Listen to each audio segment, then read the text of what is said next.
Aliens arriving on Earth first kill an entire small town and then bring half of its population back to life, although it's hard to call it life. We searched for a new home. We found one. This planet.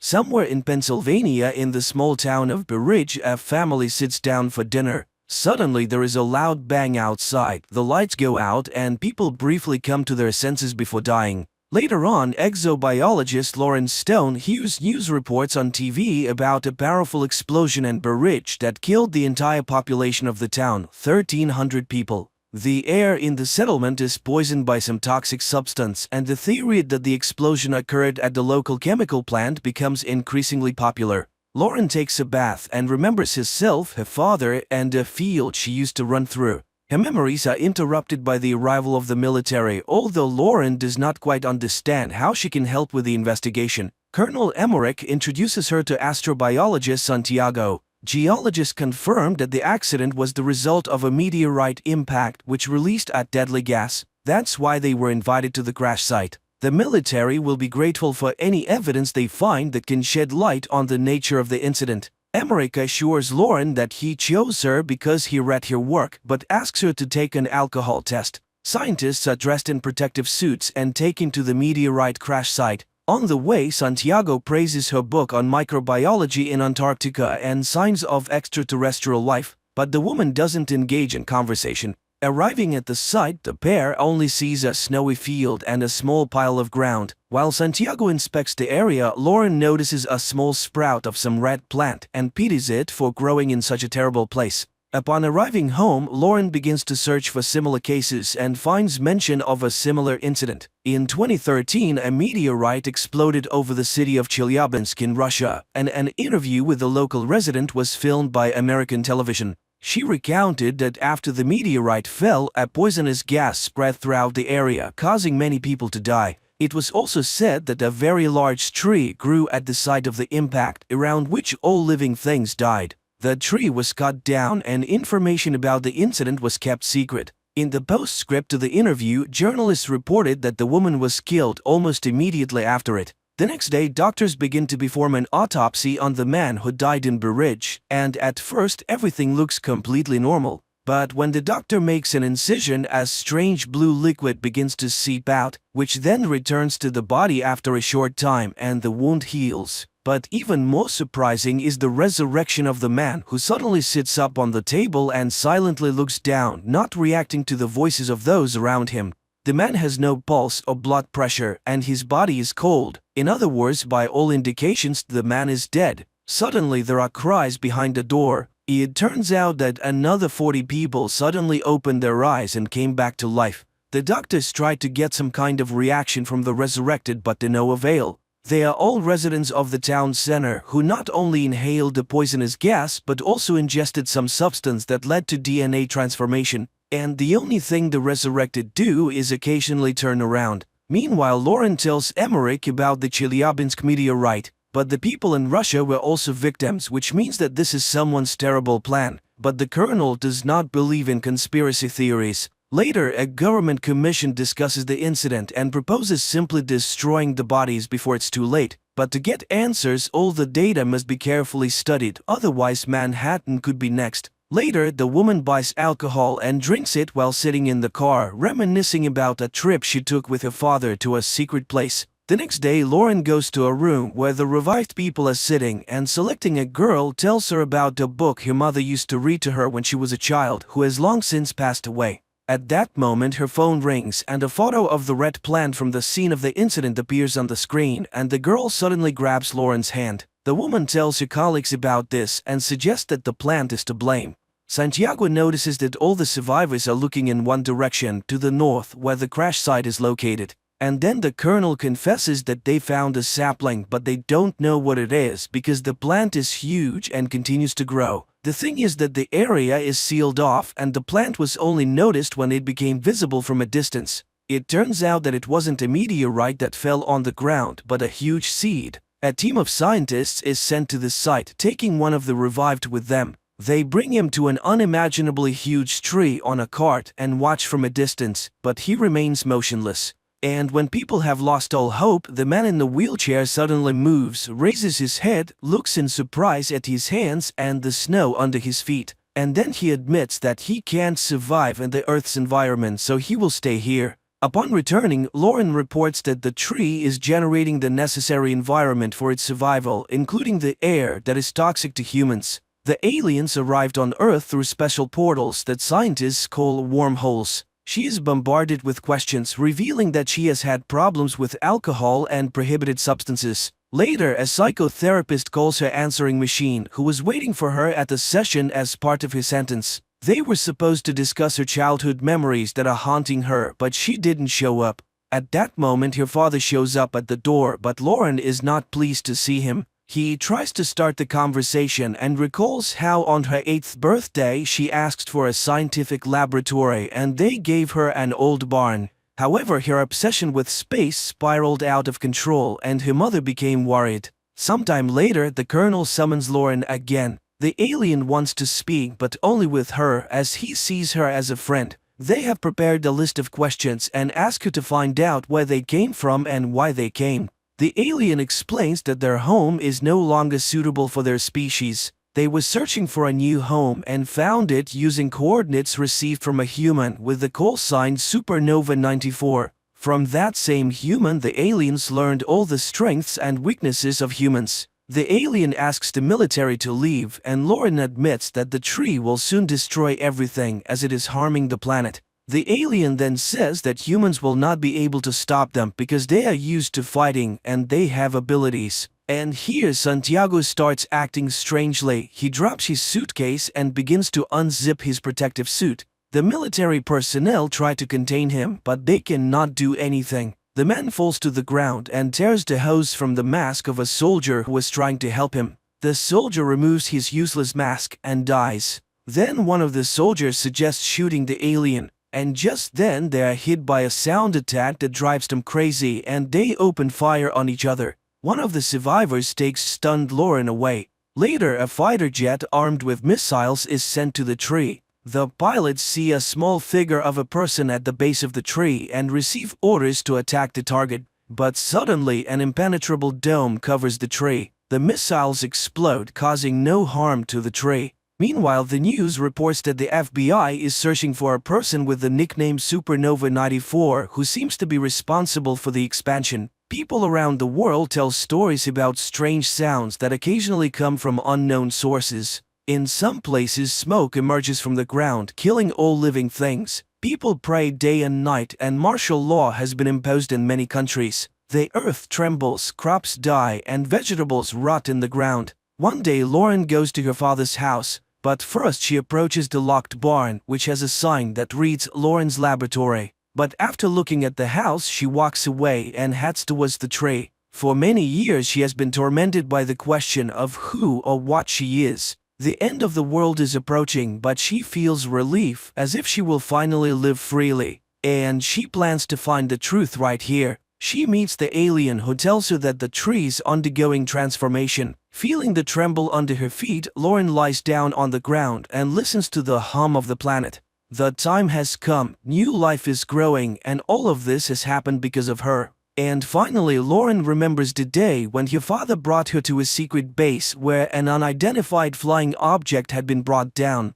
Her father left her to wait in the corridor. Bored, she wandered through the rooms, listening to her father being instructed about a powerful and hostile creature that had tried to plant something before it was shot down by the military. The girl found the sarcophagus containing the alien and reached out to the glass. Suddenly, the creature reached out and touched the glass from the other side. She screamed in terror, not understanding what strange thing was happening to her, causing her to lose consciousness. The frightened guard found her and took her to her father. But the girl looked healthy and left with her father. Only from that day on, Lauren hasn't been quite herself. She draws super complex designs of interstellar ships and writes incomprehensible formulas. At school, she constantly gets in trouble, skillfully manipulating not only her classmates but also her teachers, calling herself an alien who wants to go home. And one day, Lauren tunes a transmitter she has built and contacts a distant planet, taking the call sign Supernova 94.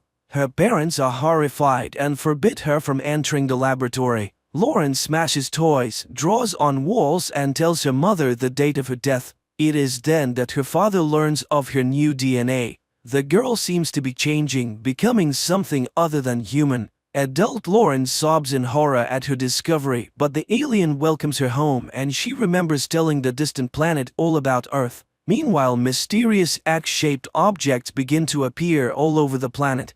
They emerge everywhere, in forests and cities, deserts and mountains. And one day they suddenly explode, spreading black smoke that kills all life around them. And no one can hide or survive as the roots have already penetrated the entire Earth. The planet is no longer suitable for the human race. All earthly species and plants have been extinct. The evolution of a new species has begun and Lauren's journey has come to an end. She's finally home. And this is where the movie ends.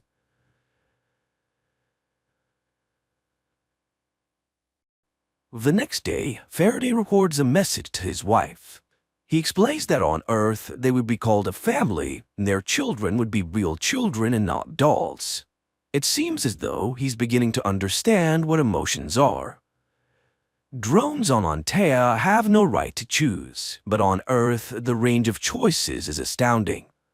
There can be dozens of varieties of just coffee. Even children can choose. Humans create rituals out of simple actions. For example, the ritual of family dining or talking to God. And during meals, people share their day's events. They also experience a sense of joy which Faraday wishes to experience with his wife.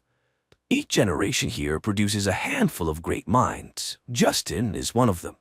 The number of emotions experienced by people in a day is absurd. And everyone around Faraday lives in fear of some kind. The fear of failure leads Clay to meet with Finch.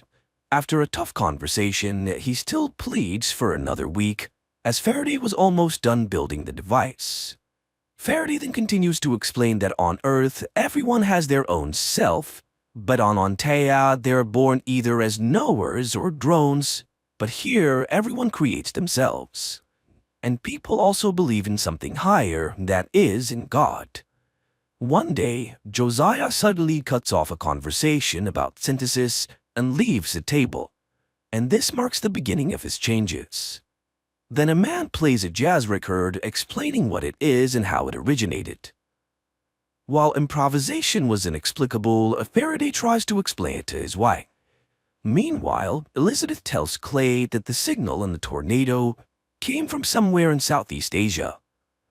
Also, the stewardess on the plane, Faraday, was posted about it afterwards. After seeing Clay off, Elizabeth calls someone on the phone and asks for a meeting.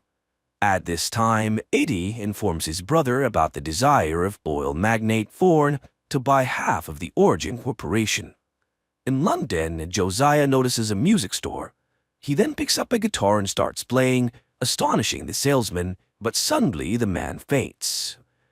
Justin finds him in the hospital, and although doctors were sure everything was fine, Faraday tells how Josiah was born in the Bahamas and turned his genius to music in his youth. But his wife left him after their daughter was born, and the alien confesses that she shared his DNA with the old man, which is now rewriting Josiah's human genome, and what he will turn into is unknown. Josiah then leaves the house and goes to a bridge. There he finds a wasp nest and stares at it for a long time, and upon returning home, starts writing an endless equation. The doctor arrives and announces that his blood oxygen level is elevated. Justin blames everything on Faraday, but suddenly, Faraday realizes that Josiah translated his daughter's equation into sound frequencies and wrote a song, the key to the synthesis process. He sets up a keyboard instrument in front of the device and asks Josiah to play its melody. Well, the man begins to play, and gradually, by changing frequencies and tempo, he manages to activate the device. Faraday joins him, and everything works out. That night, Elizabeth takes Josiah's medical chart from the doctor and reports of Clay about Faraday's successful experiment. Looking at the test results, she figures out that Newton is in Cambodia, where a cement bunker can be seen in the middle of the jungle. Clay informs Finch about this, and she forbids him to go there. But the agent sends a special force team to Cambodia. The soldiers enter the building, which turns out to be empty, but inside they find unknown plants whose dust kills them. Clay watches this in horror through a mirror screen. Meanwhile, Molly asks her family to help her with an assignment and create a family tree. But they have no photos, so Faraday draws a very similar family portrait to which Molly asks to add him. At this time, Hutch and Eddie attend the presentation of the new oncology center of the Magni, born because Eddie is obsessed with the idea of using it to protect against the CIA. Clay's people try to understand what happened in the bunker of Cambodia, and Elizabeth finds power lines laid out of the bunker, but can't yet track exactly where. Josiah notices that the fingerprints are disappearing from his fingers, and he hears synapses forming in his brain, and realizes that he's becoming an Anthean. At Eddie's estates, a meeting begins attended by Clay. Justin realizes that he is not a scientist at all and starts suspecting that something is not right. She doesn't want Faraday to fall into the hands of those who tore Newton apart. And later, Finch reprimands Clay for the soldiers' deaths and orders him to fly to Washington. Realizing that their work could be blocked by the CIA, Justin leaves, and Faraday activates the system, calling Newton to start asking questions. He doesn't understand why the launch was delayed, as it's fatal for Antea. Newton, impressed with his rebirth, advises learning to lie. To outsmart the CIA, he must make himself a legend, as Fame cannot be killed. Newton disconnects, and Elizabeth, rushing into the laboratory, fails to see anything. Thinking it over, Faraday suggests making their work public, as the CIA loves silence. Hutch arranges a meeting with a journalist friend, and Faraday talks about a new energy source and the CIA's threat to freeze the project. Eddie learns that a man named Clay emerged from a witness protection program. Clay at the moment tries to explain himself to a committee and shows an order signed by Finch and talks about the tape of Newton's interrogation. The woman is shocked as she did not expect much treachery from her protege. Clay gets a permission to continue the case.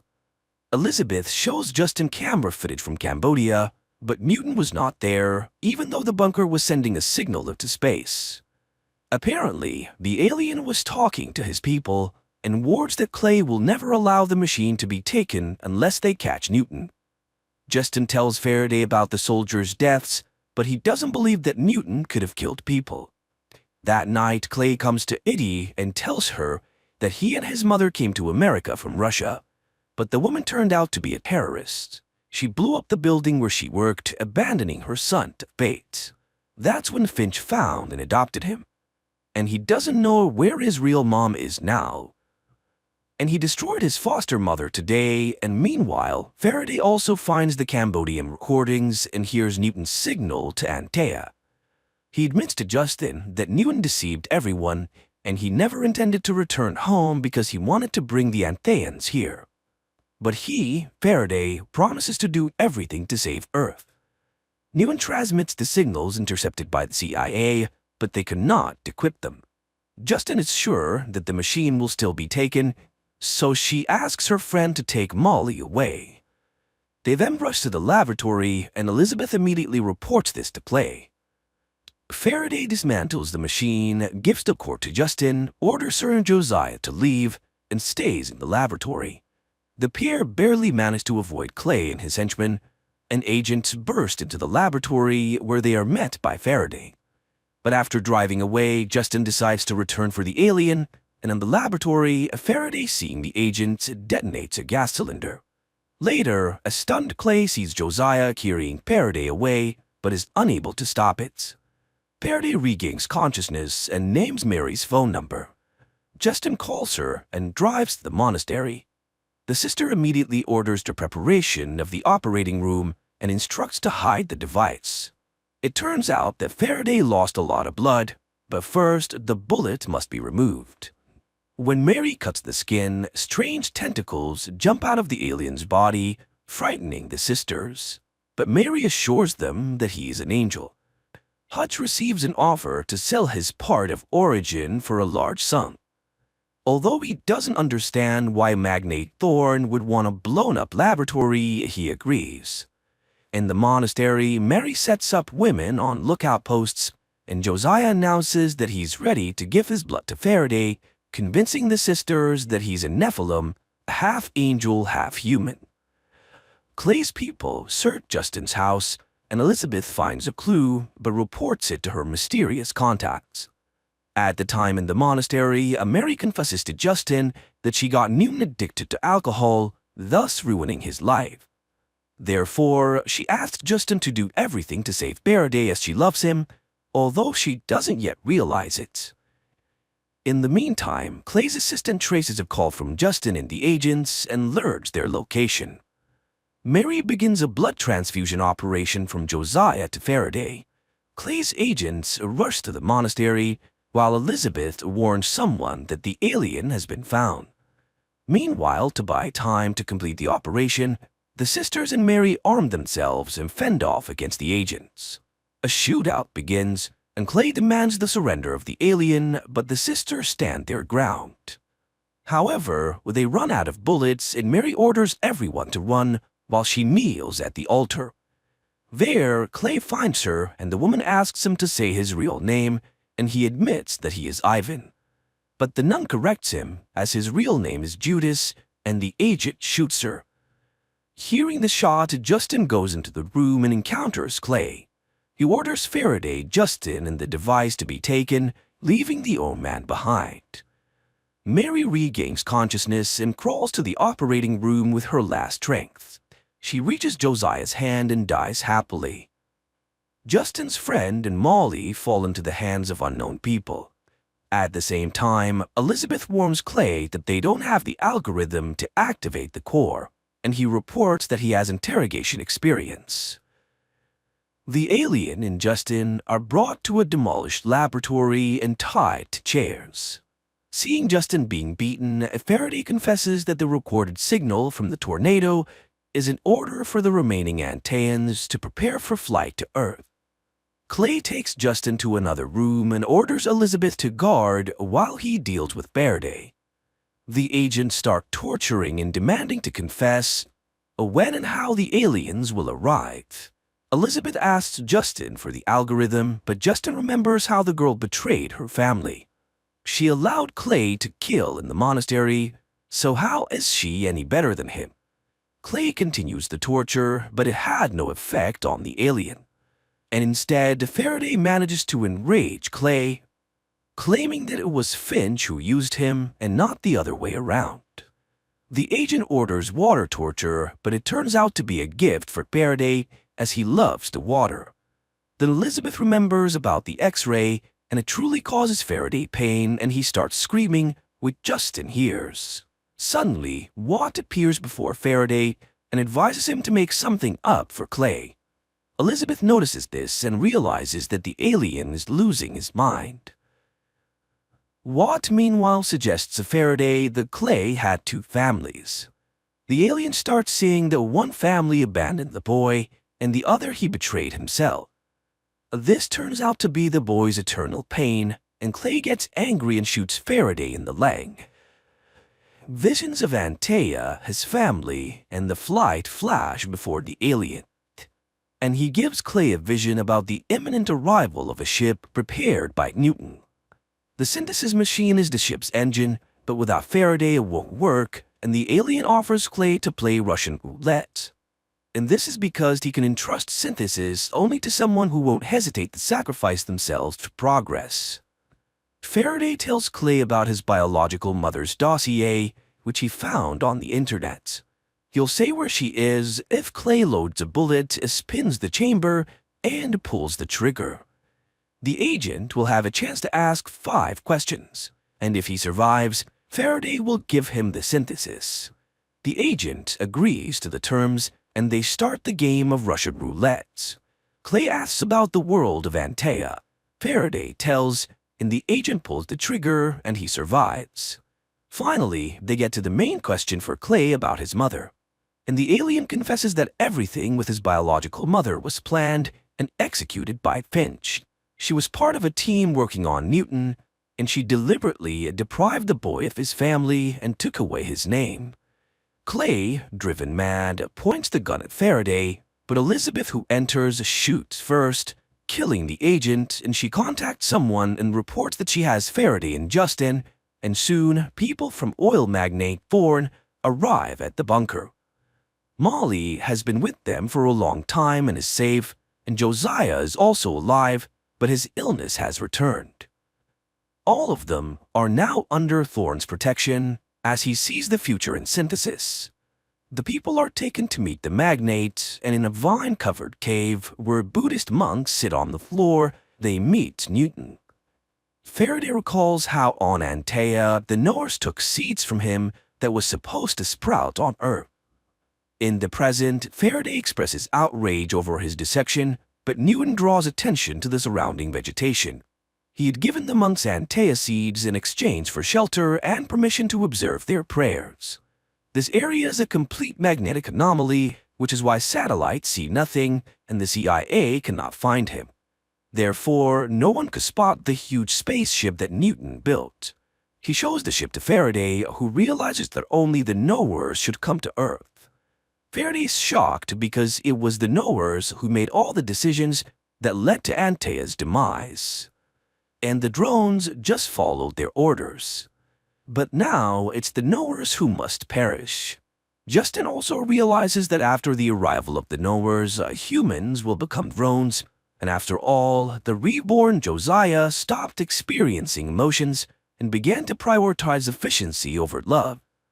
Newton insists that only the merging of races will give Earth a chance to survive, but Justin is adamantly against it. She refuses to unlock the device algorithm, which she altered before fleeing the laboratory. She leaves and Newton forces his student to learn the algorithm, as he's destined to be the one who will greet the aliens on Earth and prevent their killing. This is because he will become a legend after becoming the head of the Origin Corporation. Faraday demands to take his family on the ship, but Newton advises forgetting about them and staying Justin. He doesn't want to see drones on Earth. Faraday was wrongly classified as a servant because he always asks questions. Faraday finds Justin, who's disappointed in him, and demands to be taken home, but he couldn't do that until he learns the algorithm. He confesses that it was she and her family who taught him to love.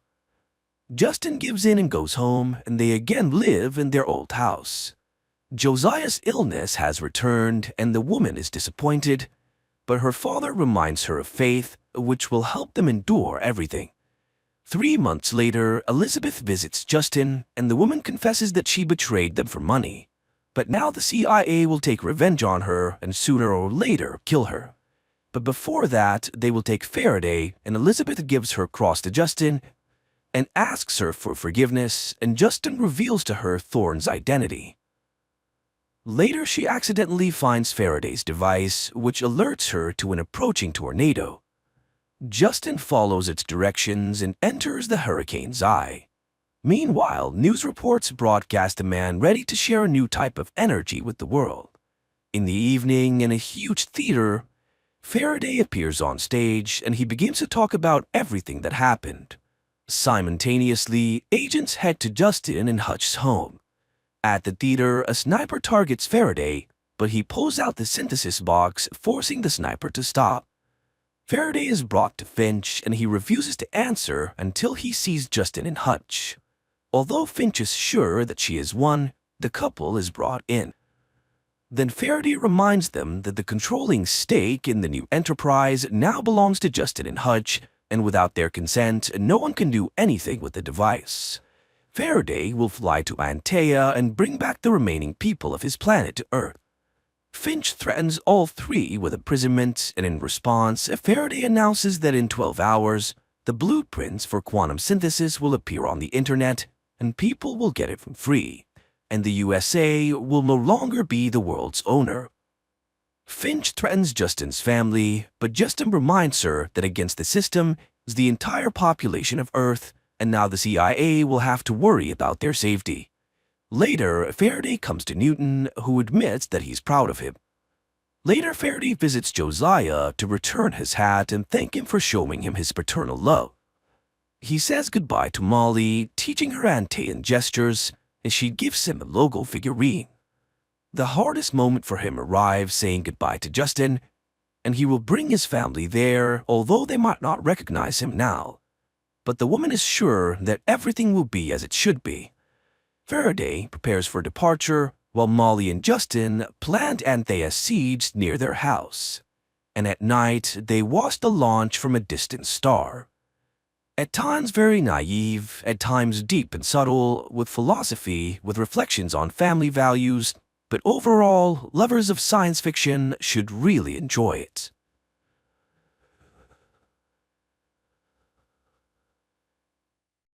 Sunny Atlanta. The 13th day of quarantine in the city is on the brink of extinction. Panic and horror surround those who have managed to survive. No one understands how it will all end, but how did it all begin?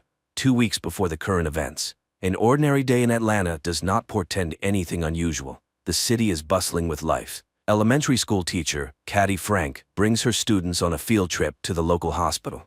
At the same time, on one of the floors of the clinic, Dr. Sanders finds herself in quarantine due to an unknown illness. The woman remembers that shortly before the first symptoms appeared, she had contact with a patient from Syria who was sick. In another part of the city, Jenna also feels unwell, but not because of the virus. She is anxious about moving in with her boyfriend Alex. At the last moment, Jenna backs out and confesses to a cop that she is not ready to rush. Alex is unable to sort things out with his girlfriend because he is called to the department. There, a major meeting is being planned, where the police are asked to prepare for a difficult situation in the city. There is a suspicion that the Syrian brought an unknown virus to Atlanta and quarantine may need to be declared. Dr. Sabina Lomers speaks to the police officers. She also talks about the threat of an epidemic but assures the audience that nothing serious is happening.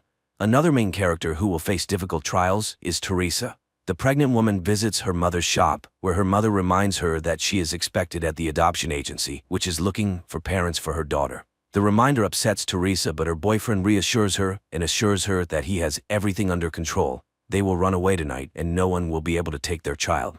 Caddy's students perform for the patients, but the teacher is concerned about why Dr. Sanders did not meet them. The doctor on duty pretends not to know about the colleague's fate and does not tell the teacher about the infected doctor's condition. Caddy begins to suspect something strange is happening soon. When they were about to leave, the doctors announce that the children will have to stay a little longer. The hospital is under quarantine and everyone must undergo a thorough check. Dr. Lorms arranges a secret meeting with Alex and asks him to take the situation under personal control. She admits that she has extensive experience but has never encountered such a virus before. According to the expert, the danger threatens not only Atlanta but the entire world. On-call officers are sent to the Zero patient's home, from where the doctors believe the epidemic began. Cops protect themselves as much as possible with shields and gloves and convince the patient's relatives that they should also take safety measures. The boy is in serious condition and is taken to the hospital despite his attempt to escape. Caddy realizes that her son and his friend Thomas have run away. The teacher goes in search of the boys just as the Zero patient is being brought in. The woman notices the patient but refuses to leave the corridor until her students are found. Officer Jake Riley volunteers to help Caddy. Together they search for the missing boys, and the pair witnesses an even more terrifying sight: the bodies of Dr. Sanders and her fiancé. Fresh news reports indicate that the situation has worsened. The Zero patient died after a severe period. The cops also learn about what happened to Dr. Sanders. But more frightening to the police is the fact that all the emigrants' relatives were also infected. This means the virus spreads very quickly and kills the host within 48 hours. Caddy finds the boys in a rat lab. It seems the danger is over, but the doctor informs her that the quarantine is extended for 2 days and no one will be able to leave the hospital earlier. During the report, Dr. Connor informs the police that they have identified the virus.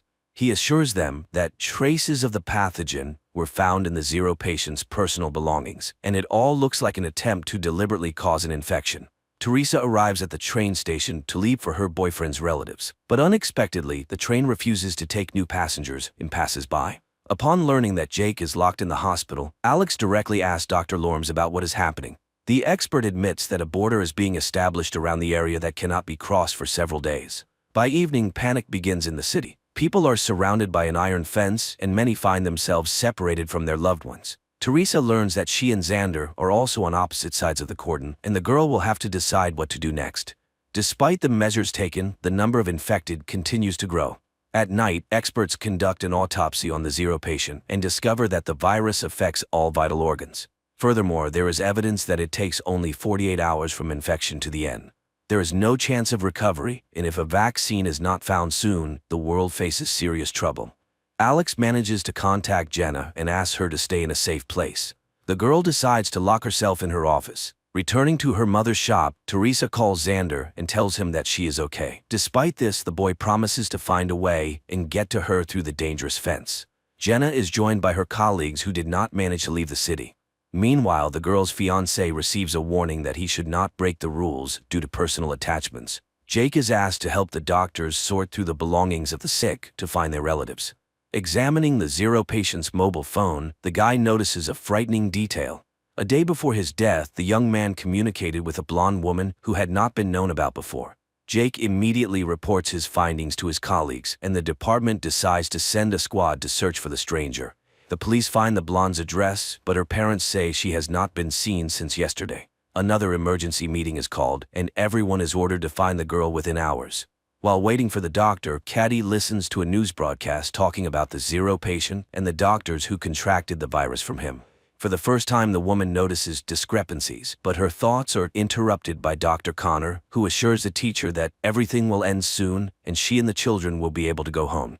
Leaving, Caddy still decides to ask about her suspicions. She was surprised that Dr. Sanders died before the Syrian who supposedly infected her, but Connor avoids answering, muttering something about differences in immunity. Jake is sent to find the girl, and the authorities hope to hide the fact that the infected person is behind the fence. But it is no longer possible to help the blonde. The cops find her in serious condition in the apartment of old friends. The blonde and her friends are taken to the quarantine zone.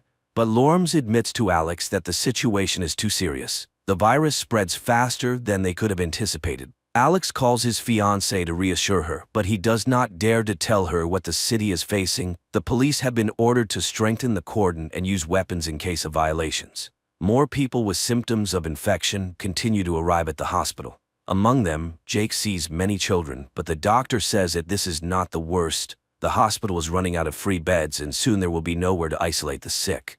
In addition to the bad news, the officer has an unpleasant task. Connor asks him to cremate the bodies to prevent outbreaks of other diseases.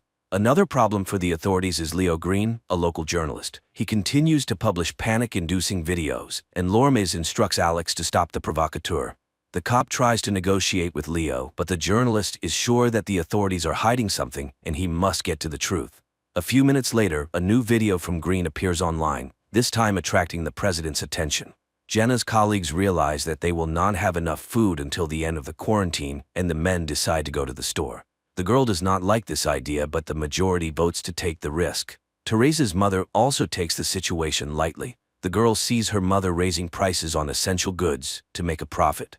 To entertain the children, Caddy takes them to the roof. This gives everyone a chance to breathe fresh air, but the girl does not have time to relax. Thomas runs away, ignoring the teacher's cries. The girl finds the student on the stairs, next to a sick man. Drops fall on the boy, and it becomes clear that he is now infected. Thomas is sent to isolation, and the teacher blames herself. She tells the doctor that she promised the boy's father to take care of Thomas, but let him down. The men return with full bags of groceries, but Jenna does not let them into the office. She notices that her friend took off his gloves, meaning he could have brought the virus on his hands. A customer who was charged too much brings her friends. They raid the store, but Teresa's mother is saved by Jake's appearance, who received orders to patrol the city. Caddy finds Thomas's ward empty. She catches up with the boy at the hospital exit, and his father refuses to leave his son in the quarantine zone. The doctors have no choice but to let the patient go. Alex's pleas have no effect on Leo, and in pursuit of a hot story, he allows his colleagues to leave the closed area. He is not even frightened by the fact that one of the girls has symptoms of the disease. Alex and Jake manage to meet secretly on neutral territory. Both guys are nervous, but they have to work together. Leo Green tells the whole world how to leave the closed area. The police have to hold back the crowd while workers cut the ladder. This leads to serious riots, and the cops have to open fire to kill. To prevent such incidents, the government shuts down the internet and phone communication, depriving everyone of the only joy, talking to each other. Caddy accidentally enters a closed room and learns the truth about the number of victims. Among them are her students. At the same time, Jenna also tries to get to the truth, and she assembles a radio phone to call Alex. The girl has to climb to the roof to get the antenna, where she meets Sam, a technician who hid on the roof to avoid infection. Alex changes partners and goes on night duty. In the middle of the night, he notices an intruder and asks him to stop. The criminal turns out to be Xander, who is trying to enter the danger zone to his fiancée, but the cop does not let him do it and pulls the trigger. The bullet turns out to be rubber, and Xander is simply taken to the hospital. The officer visits him and apologizes, but warns that he will do the same thing next time. Leo decides to take advantage of this. He is preparing a scandalous report about the abuse of power. The store is visited by robbers again, but this time Teresa is also in danger. However, unexpectedly, the women are saved by another gang planning to profit from the quarantine. By the end of the day, Xander's ward is empty. The nurse says he left with Leo Green, but Alex does not have time to stop them. The duty officer reports that the guy has entered the infection zone. Dr. Connor shows Jake the rats that were injected with the medicine. Unfortunately, right before the cop's eyes, the animal passes out, and the hope for a quick rescue disappears. Jenna manages to call Alex, but the call lasts only a few seconds. The girl does not have time to learn anything. Leo accidentally learns about the call. He again hints to the officer that he has taken the wrong side and should think about what is happening. In gratitude for his help, Leo asks Xander to visit his friends and record a video message with them. The guy completes the task and throws the flash drive over the wall, but on it, the journalist finds evidence that his friends are no longer alive. After this, Xander finally finds his fiancée, but raiders block his way. The general panic is compounded by a new problem: hunger. People's food supplies begin to run out, and the government is forced to find a solution. Walking down the corridor with her son, Caddy meets an old man who supplies the hospital with lab rats. The woman notices another inconsistency. She saw Bert with the rodents before the quarantine, but he assures her that this is not the case. Lammers asks Alex to organize food delivery to the danger zone. The policeman asks for time to prepare, but is refused. He must do it by tomorrow without explanation. Alex has to ask Jake for help. The guy is also not thrilled with the idea, but they have no other choice. Early in the morning, the loading begins, and hundreds of people come to get their rations. The gang from the store also gathers for the distribution, and the leader orders Xander to go with them to stay clean. Jenna goes outside for the first time in many days to get some food. She approaches the distribution center, but a gangster car passes by, making her uneasy. Jake recognizes his friend and gives her a ration without a cue. He also hands her Alex's keys and asks her to hold on, as everything should end soon. Constantly thinking about the epidemic and inconsistencies, Caddy again turns to the doctor with questions, but he is clearly not willing to talk about it. The doctor assures the teacher that he knows no more about the virus than she does. The humanitarian point is surrounded by the store gang.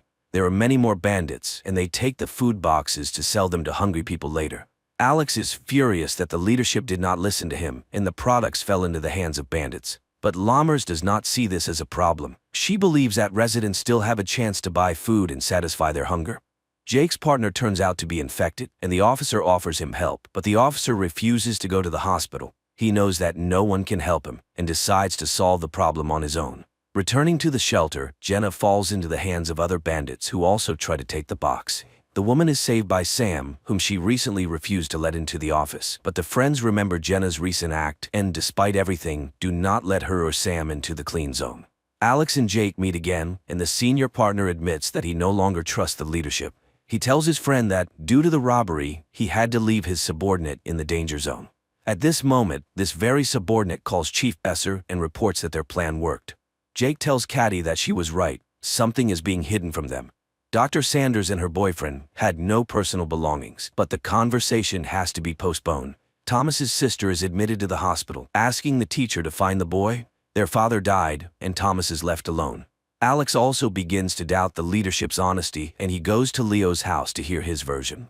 He finds the journalist drunk, but the guy comes to his senses and promises to help in the search for answers.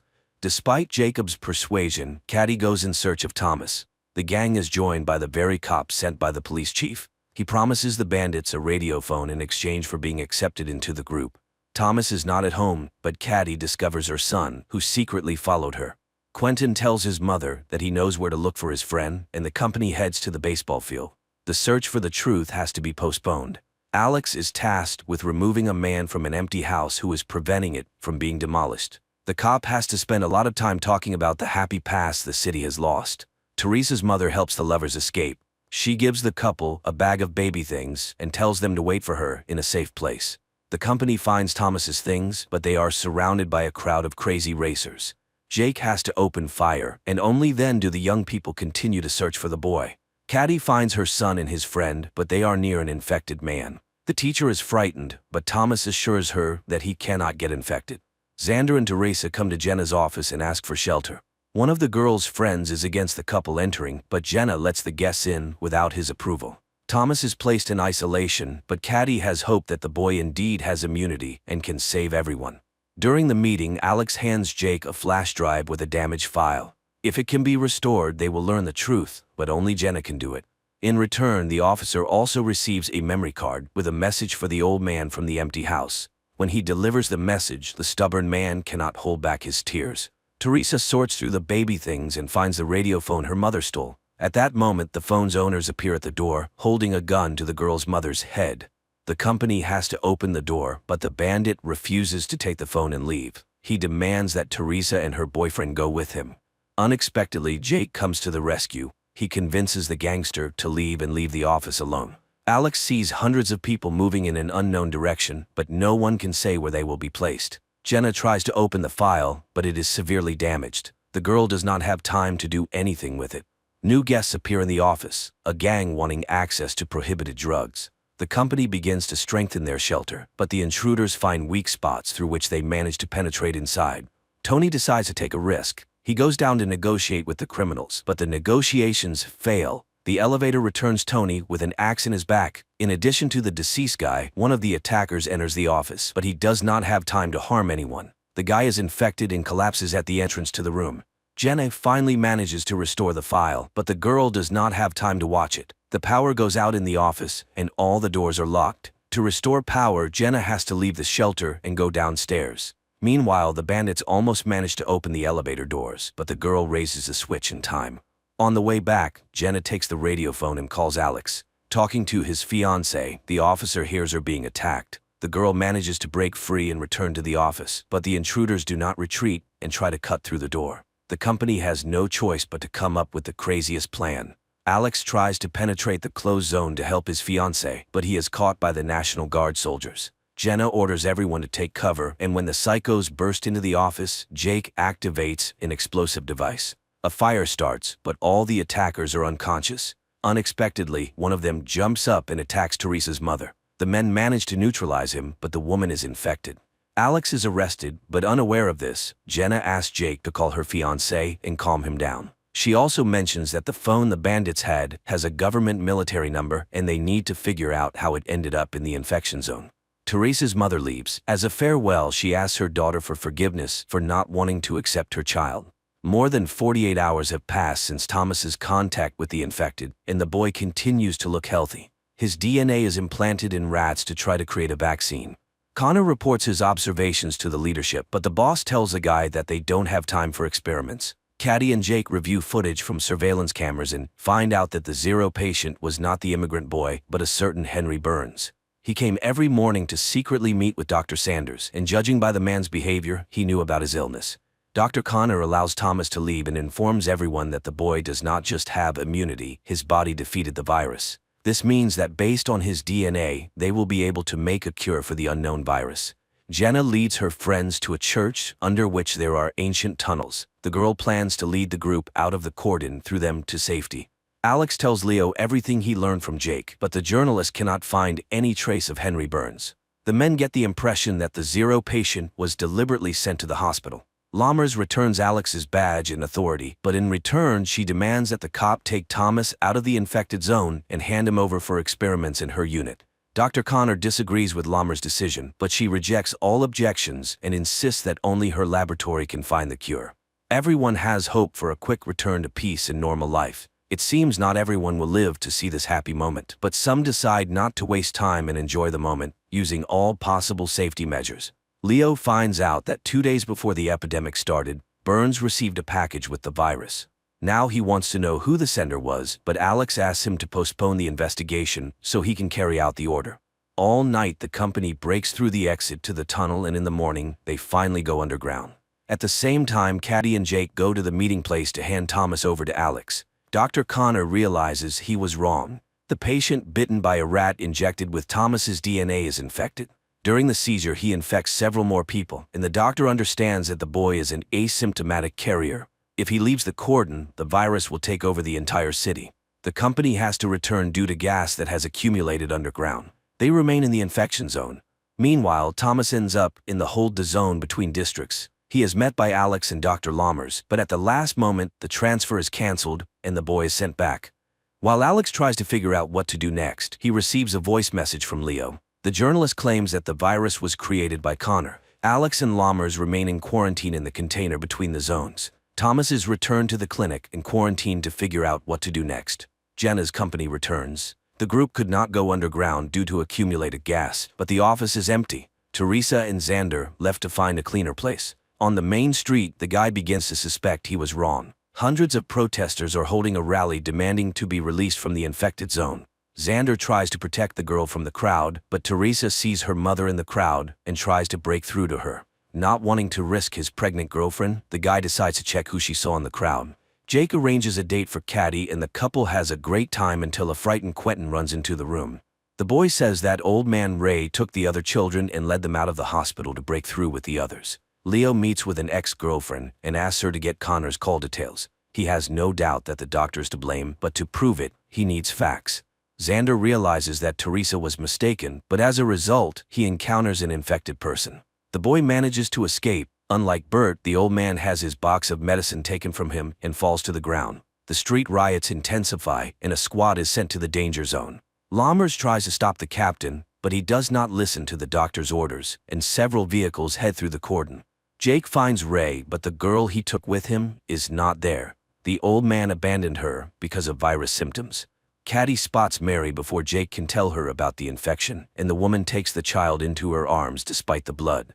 The crazed crowd pushes Teresa to the ground. Xander runs to her but is afraid to touch his girlfriend for fear of infecting her. When Jake finds his friend, it becomes clear that she is now also sick. Caddy realizes this from her boyfriend's look and upon returning to the hospital, tries to wash off all traces of the infection. Leo gets the information he needs, but it does not match his assumptions. Moreover, his friend tells the journalist that Burns called someone on an encrypted phone that only high-ranking officials can have that day. Susie, Jenna's friend, confesses that she is expecting a baby. Going for a test to check this, Jenna meets Xander and Teresa, who stayed on the street after the riot. Caddy ends up in isolation, and Jake tries to support her, but the girl's nerves can no longer withstand it. After 48 hours, Dr. Lammers and Alex are released from the container.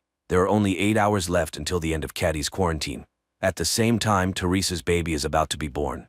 Alex visits Leo and finds out that on the day of the infection, Burns did not call Connor, but Lammers.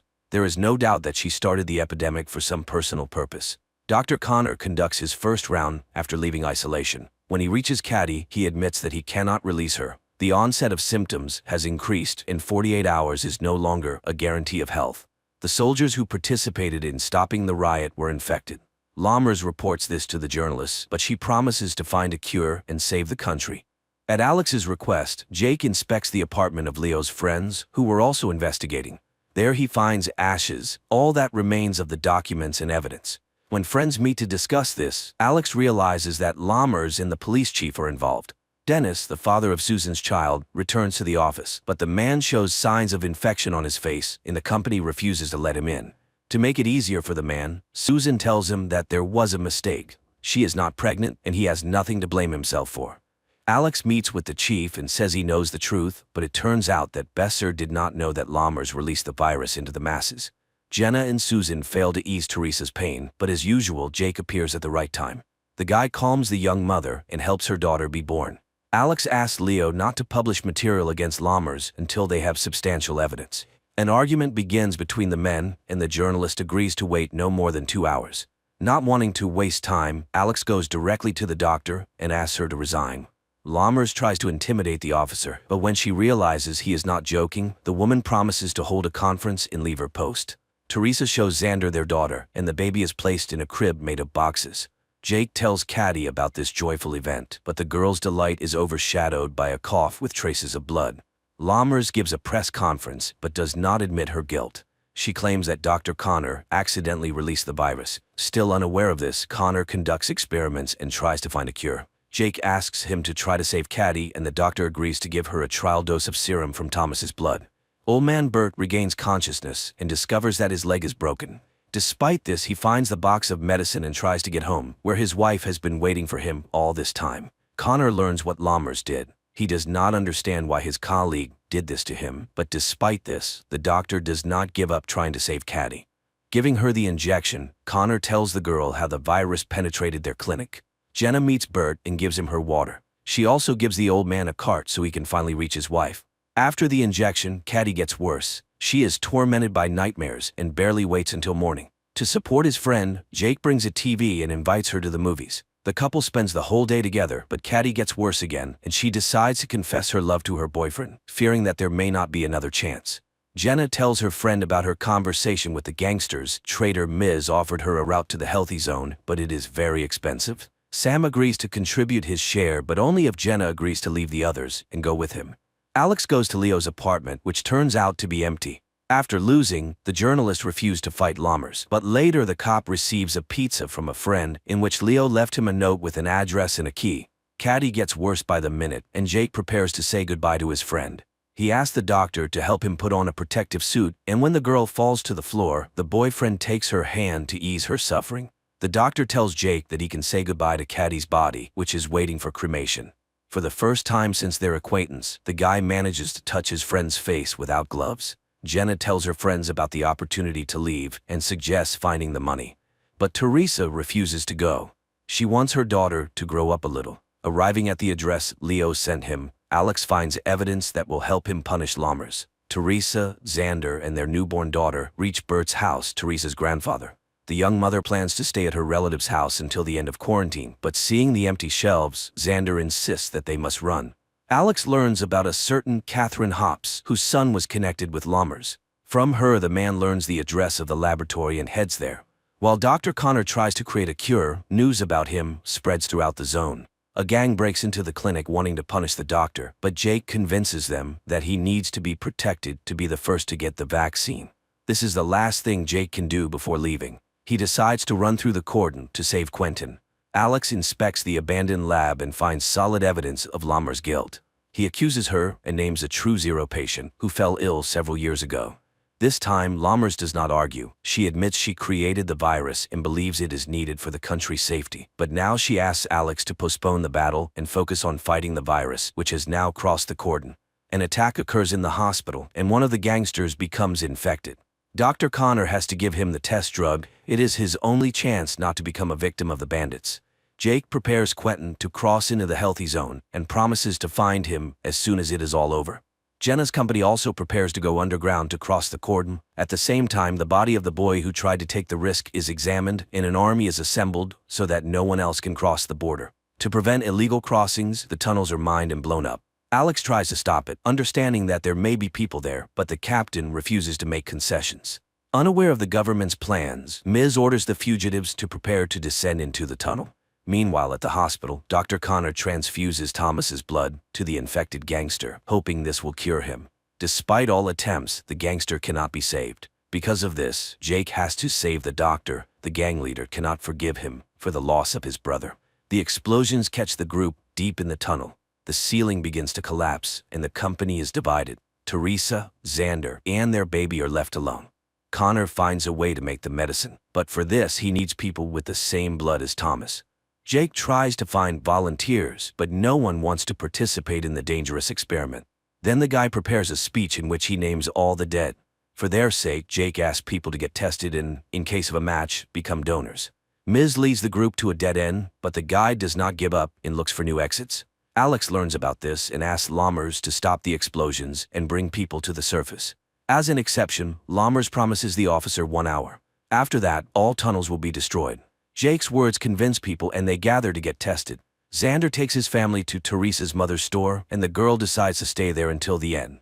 The doctor finds blood with antibodies. A local priest can be a donor for the medicine. Old man Bert spills the last bottle of wine and adds a secret ingredient to it. He and his wife raise their glasses to toast that their suffering ends. Hugging on the couch, the couple prepares to go to a better world. Alex finds the fugitives, among whom he sees Jenna. The girl assures her fiancé will let them into the clean zone, but Alex does not know what to do. His time is running out. Dr. Lammers orders the tunnels destroyed, but at this moment, Leo's report about everything the blonde did appears on the screens. Alex does not let the fugitives go, but returns to the quarantine zone with them. And Jake, scattering Caddy's ashes over the city, prepares for a new battle with the virus that changed the world.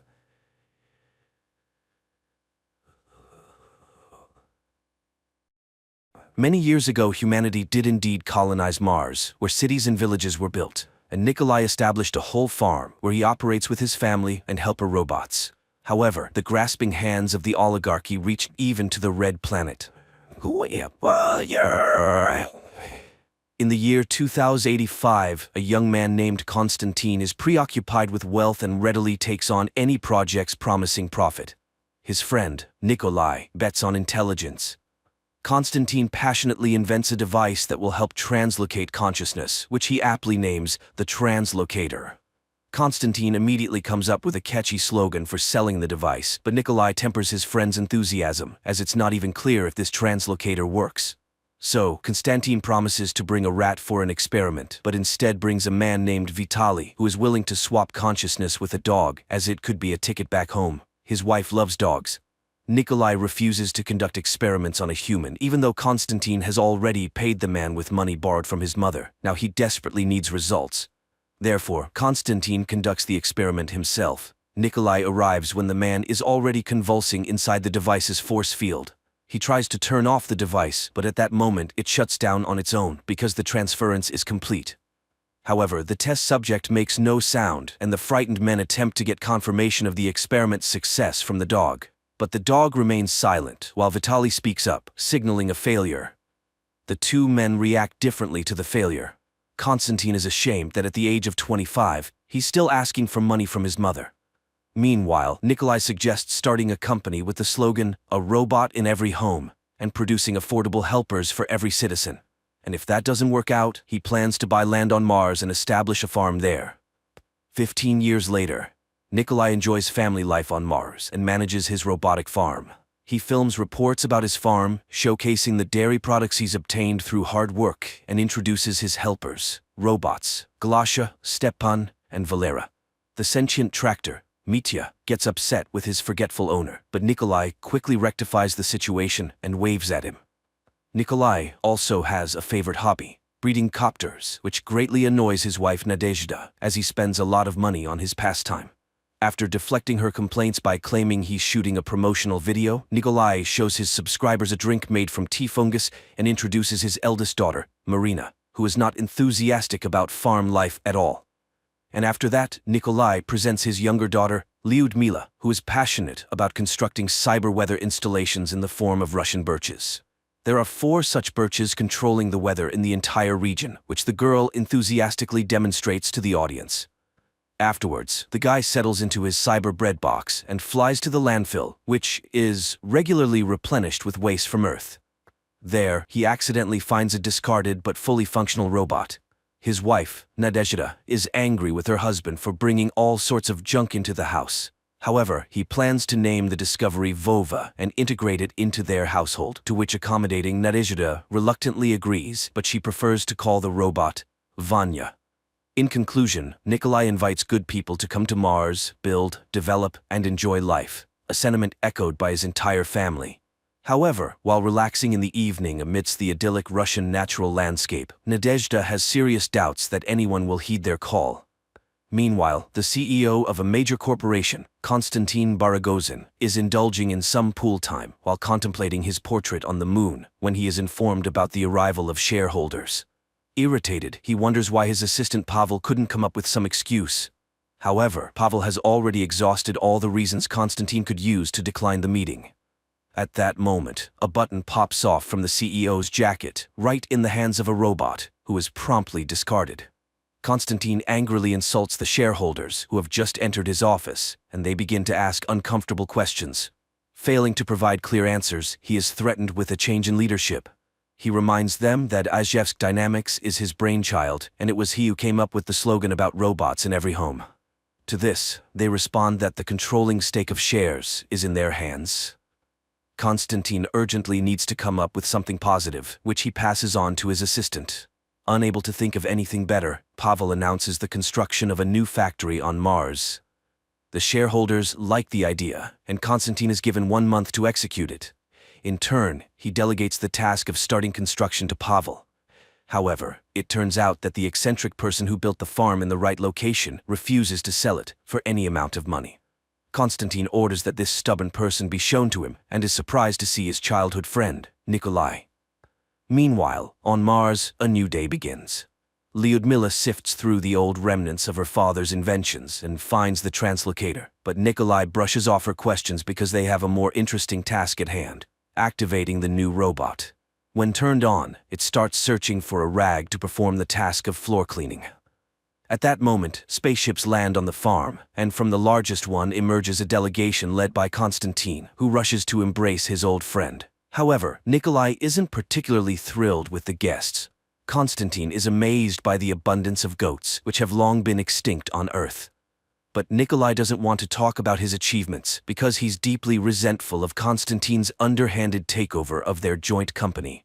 Konstantin suggests putting the past behind them and offers a huge sum of money, enough for Nikolai to settle anywhere, even on Jupiter's moon, Europa. For this suggestion, he immediately receives a punch in the face. Enraged, the director signals his assistant to read out a decree declaring the corporation as the owner of Mars, and the demolition of the farm buildings begins immediately. This is when Nadezhda steps into the fray, but Konstantin's henchmen grab the family and lock them in a hangar.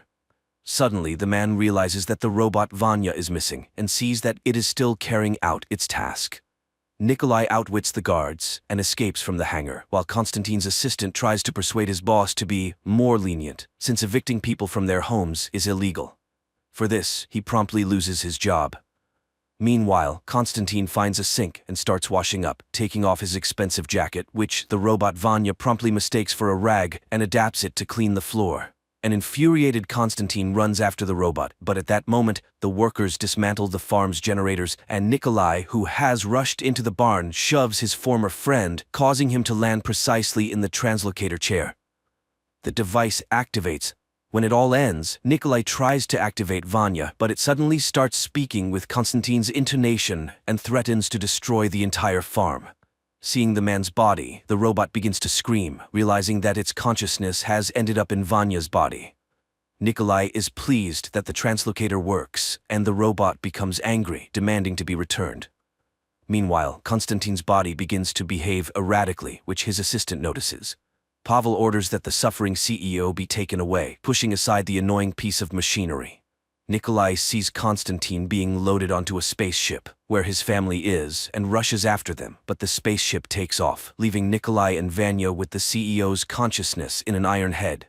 At night, Nikolai fixes his car, all while enduring Konstantin's reproaches, who demands that the man urgently take him back to Earth, for which they need to reach the train station. Nikolai scolds the inept CEO, who then sets off on foot but gets stuck in Martian sand. In the morning, Nikolai finds him, and upon hearing his promise not to interfere with the farm, digs out the robot and drives it to the train station, encountering a Martian sandstorm along the way. Meanwhile, Konstantin's assistant returns home, where he is greeted by his wife and children. He has to admit that he got fired. Galina reminds him that their family is drowning in subscriptions, for the apartment, for the car, for the new renovation. They'll have to give up Italian wallpaper and designer furniture. And tomorrow, their subscription for the refrigerator expires. Maybe they should ask Baragozin for leniency. After all, it's all for the family. Meanwhile on Mars, Nikolai frees himself from the sand-covered car and locates Vanya's head by his voice. Searching further, he finds Vanya's body, which he has to catch up to. After assembling the robot, he digs out the car, and Vanya confesses that the train they're rushing to is the last one, because nobody should know about the construction of the new factory. Finally, the couple manages to pull out the car, but it refuses to start, so Nikolai forces Vanya to apologize to the supposedly offended car, laughing at the absurdity. After that, the car starts and speeds towards the train station. At the same time, Pavel arrives at the office and sees damaged robots, scattered belongings, and an incoherent CEO who makes him eat soap. He calls a doctor who gives a startling diagnosis. Baragozin's memories and personality have been erased, and his level of development is that of a 1-year-old child. Meanwhile, Nikolai's car approaches the city of Marzyansk when an elderly woman flags them down, asking for a ride to the train station. The old lady takes a liking to Vanya, reminiscing about her own robot, Grishka. She had sold her land to Baragazan's company, received a gift, and got a train ticket. Nikolai asks the old lady to share her thoughts about the oligarch because he can convey people's opinions to him. The elderly lady begins to express her desires, which Vanya has to confirm. Finally, the group arrives at the train station. Nikolai says goodbye to the car and sends it home. The people and the robot then board an interorbital elevator and ascend to the platforms. However, there are no tickets left for the train to Earth. Nikolai tries to negotiate with the conductor when Vanya notices a ticket with the elderly fellow passenger. Meanwhile, on Earth, Galina seeks details about the incident from her husband. It turns out that Baragazan won't start speaking and thinking somewhat normally for at least a year or two. She advises her husband not to tell anyone anything and to become the leader of the corporation and to raise a good person out of the former CEO. Pavel disagrees and the woman speaks and he pauses her. He works to fulfill all her wishes, but she's putting pressure on him. However, in reality, she's just a hologram, just like the children she made him subscribe to, even though they don't even resemble him. After expressing all his grievances, the man unpauses Galina, who, upon realizing that he had paused her, becomes furious with accusations, as he doesn't even understand what it's like. She's not doing it for herself but wants to make him successful and wealthy. He deserves it, after all.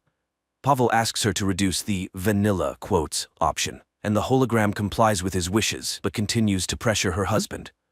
Meanwhile, Vanya brings a ticket to Nikolai, and the couple boards the train. But then, the man sees the elderly lady from earlier outside the window who can't find her ticket, and realizes where the robot got it.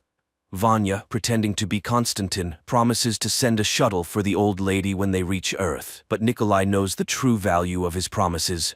He demands that the robot apologize, return the ticket, and put the grandmother on the train.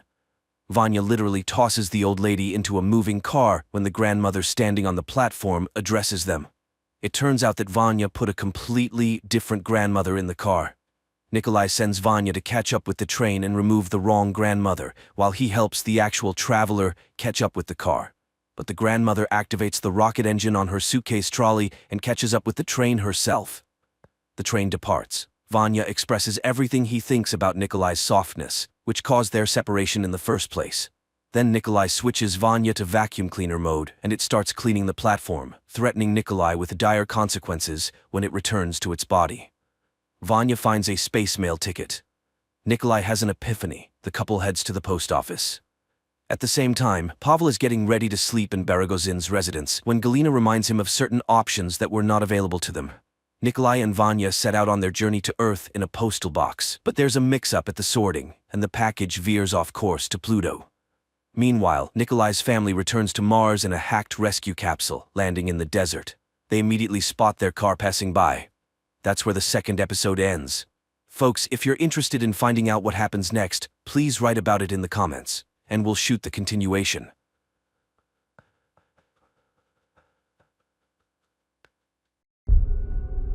I can make you very special. Hundreds of years ago, people completely exhausted the planet's resources, leading to a total degradation of the population. The best scientists took it upon themselves to save the dying world. A renewable energy source was found. However, the greatest danger remained humanity itself. Differences led to divisions between the best and the worst. It was then decided to improve humans as a species. On their 16th birthday, everyone undergoes a procedure that makes them physically perfect. No longer does anyone need to envy others or prove their superiority. Tally is one of those waiting for that day. For now, she is called an ugly, but she has the opportunity to see what she will look like, as she can choose her eye color or skin quality. That evening, she sneaks onto a bridge where her friend Paris is waiting for her. They watch a party in the City of the Beautiful, envying those who are already there. Paris is 3 months older than Tally, and tomorrow he will undergo the operation and move to the city. Tally will have to wait her turn, and she fears that Paris will forget about her, but he assures her that she will always be his squints, and he will always be her nose. He arranges to meet her in a month. The next day, the students gather in the main hall to greet those whose time has come. Dr. Cable talks about all the advantages of being beautiful and calls forward the future beauties. Paris says goodbye to Tally, and a girl named Shay, sitting next to her, notices this. In the evening, Tally returns to her room and remembers how she and Paris met when they arrived at school. He called himself Nose and she called herself Squints. One day the boy hurt his hand and the girl intentionally cut her palm. From that moment on, they shared a mark of ugliness, a scar on their palms, and the belief that they were perfect for each other. The next morning in class, Tally talks about the white tiger orchid, which supplies energy to the cities and decorates the fields. That evening, she undergoes the mandatory scan for her future transformation, where she chooses gold for her eye color and dreams of reuniting with Paris, from whom there has been no news. The day of the arranged meeting arrives. The girl sneaks onto the bridge, but Nose is not there. Tally decides to sneak into the City of Joy. She reaches the outskirts, where a party is in full swing. Suddenly, a mask falls from above, allowing its owner to change their clothing. Tally puts it on, selects a dress, and heads out to search for her friend in streets filled with lights, laughter, music, and celebration. Miraculously, she finds Paris, who barely recognizes her. Even the scar on his hand is gone, though he swore he wouldn't remove it. It turns out that after the transformation, an ugly person's life becomes entirely different, where an eternal friendship oath no longer matters. Tally removes the mask to remind him of herself, but immediately becomes an unwanted presence. She runs, grabbing a rescue vest on her way. Realizing she is about to be caught, Tally jumps from a skyscraper. The vest saves her, and she manages to reach the bridge, but she is pursued, and just as she is about to be caught, Shay arrives to rescue her on her hoverboard. The girls immediately feel a kindred spirit. Tally shows Shay how to sneak into the locked kitchen and tells her that her meeting with Paris left her disappointed. One day, Shay suggests that Tally learn to ride the hoverboard and gives her a forbidden book to read. Tally learns that Shay told her friends about her jump with the rescue vest, and now she is the heroine of the entire campus, which could lead to her being denied the operation. But she continues with her lessons and masters the hoverboard. Later, the girls discuss beauty, and unexpectedly, Shay reveals that she doesn't want to change at all. For now, she takes Tally to a training ground where, choosing the most difficult track, she puts on a masterclass. After riding, Tally returns the book, in which she enjoyed the free flow of everything in the world, from natural seasons to relationships. Then Shay suggests that they both refuse the operation and escape with her to the smoke, a place where people live freely. She takes her friend to the edge of the school grounds, and after leaving their tracking rings on a branch, the girls fly into the wildlands. Crossing a river, they arrive at the ruins of an old city. Shay shows her the remnants of a roller coaster, lamenting that it is destroyed. She takes her friend to a tall building where they can call her friends from the wild world by lighting a signal fire. Shay explains that in the outside world, people work for themselves, love, and have children. There are even old people there. Everything is like in the book they read. Shay was planning to escape with her friend David when she saw Tally on the bridge and came to her rescue. She wants to read books and have hobbies because after the operation, a person no longer decides how to live. Tally doesn't understand this, as she has dreamed all her life of being beautiful. So Shay leaves her with a coated path to the smoke and departs with David, whose fire lights up on the neighboring rooftop. Tally returns to the city, where the day of her transformation soon arrives. Unexpectedly, instead of the operation, she is taken to Dr. Cable, who turns out to be well aware of her friendship with the missing Shay. She insists that David is holding Shay against her will, brainwashing her. And only after Tally finds Shay and returns her to the city will she be allowed to become beautiful. A distressed Tally returns to her room, where Paris visits her. He advises her to do as Dr. Cable asks, as it is the only way they can be together. Tally agrees. Dr. Cable explains that the residents of the smoke are planning to destroy the city and have developed a weapon that Tally must find and neutralize. She sets off, receiving a pendant to activate when she finds the weapon. Tally follows Shay's instructions and after reaching the ruined roller coaster, rides it until she reaches an old railroad track. She camps in the forest for the night, lighting a fire, and unexpectedly finds charm in the surrounding nature. Later, she has to climb a steep cliff and cross the ruins on her hoverboard. The last stop is a white sea of orchids, where Tally settles in for the night. Meanwhile, Dr. Cable calls Paris and offers to further enhance him. That night, Tally wakes up surrounded by burning orchids. As she is about to lose consciousness, David finds her. He checks her over, discards the transmitters he finds, ignoring the pendant, which is not yet active, and takes her with him. However, the tracker informs Dr. Cable that Tally is in the right place. In the morning, David brings Tally to the smoke, where she reunites with Shay. However, the others find it strange that she managed to get there alone. Tally expresses her concern for Shay and believes she should return, but Shay has no intention of doing so and asks Tally to take a closer look at this way of life. The next day, Tally comes across a group of young people preparing for an expedition. It turns out that the fires are set by them because the orchids are toxic and drain nutrients from the soil, killing the planet.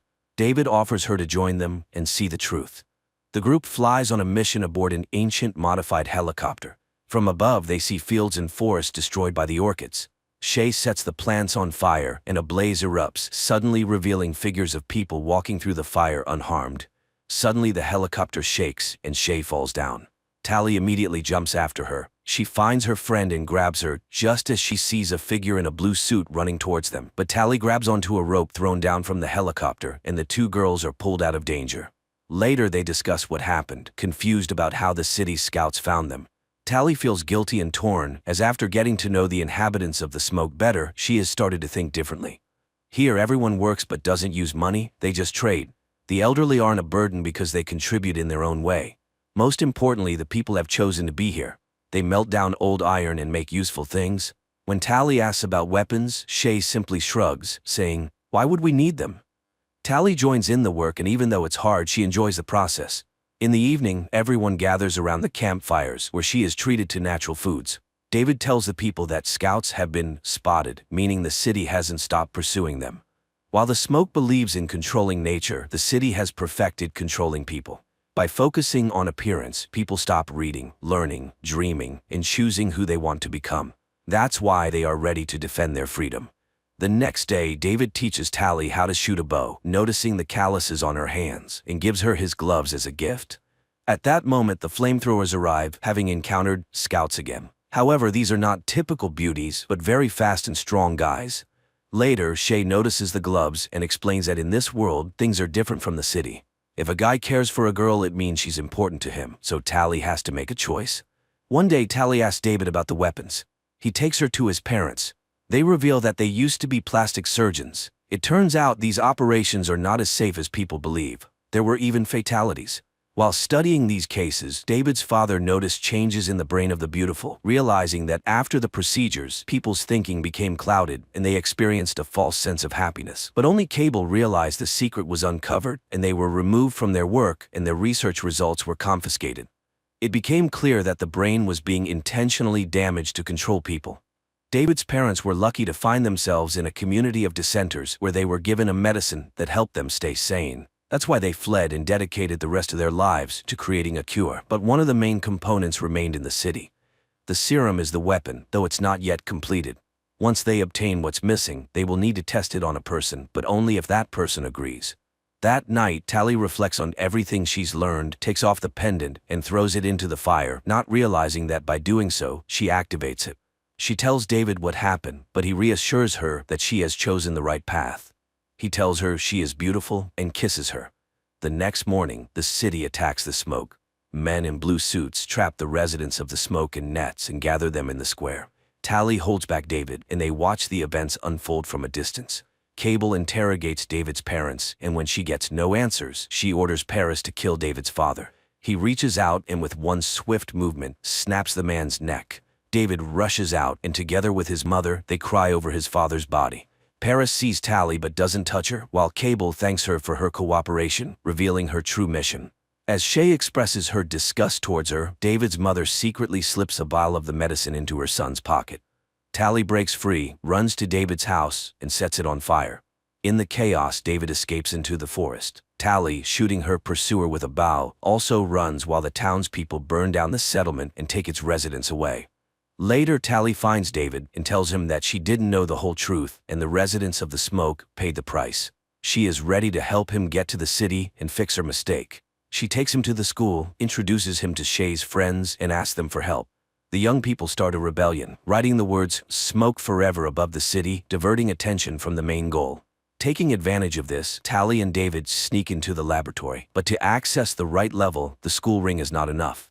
David takes it from a guard, and the pair find and free the residents of the smoke. But Shay has already been taken for the operation. Tally, David, and his mother rush after her, but it's too late. Shay has been turned into a beauty, and she really likes it. At that moment, Paris and Dr. Cable enter the laboratory, urging people to finally make a choice. All three step into the transformation booths, but just as the process begins, a helicopter flies overhead, and David's friend uses a flamethrower to melt the outer glass. The system collapses, Tally pulls Shay out, and while David's mother finds the necessary component for the medicine, they escape. The group makes it to the roof, where they are stopped by Paris. Tally tries to remind him of their friendship, but he reaches out, and David, remembering his father's death, attacks the handsome man. After a struggle, Paris dangles over a waterway, and at the last moment he recognizes Tally, but he slips and falls down. David leads Tally away. Later, the group gathers in the ruins of the ancient city. David's mother shows them the retrieve component and pulls the vial from her son's pocket. The medicine is finally ready, but Shay refuses to be the test subject, as she loves being beautiful. So Tally volunteers to return to the city, undergo the procedure, and then become a volunteer. It's very risky, but she is confident in her strength. Sometime later, the beautiful Tally admires the city and, when asked by the system, assures it that she is completely happy being perfect. The movie raises more questions than it answers. The city's motivation is unclear, as the beauties produce nothing but self-admiration, and the danger posed by the smoke isn't fully explained. But the visuals allow viewers to simply enjoy the beautiful scenes, forgetting about the absurdities of the plot.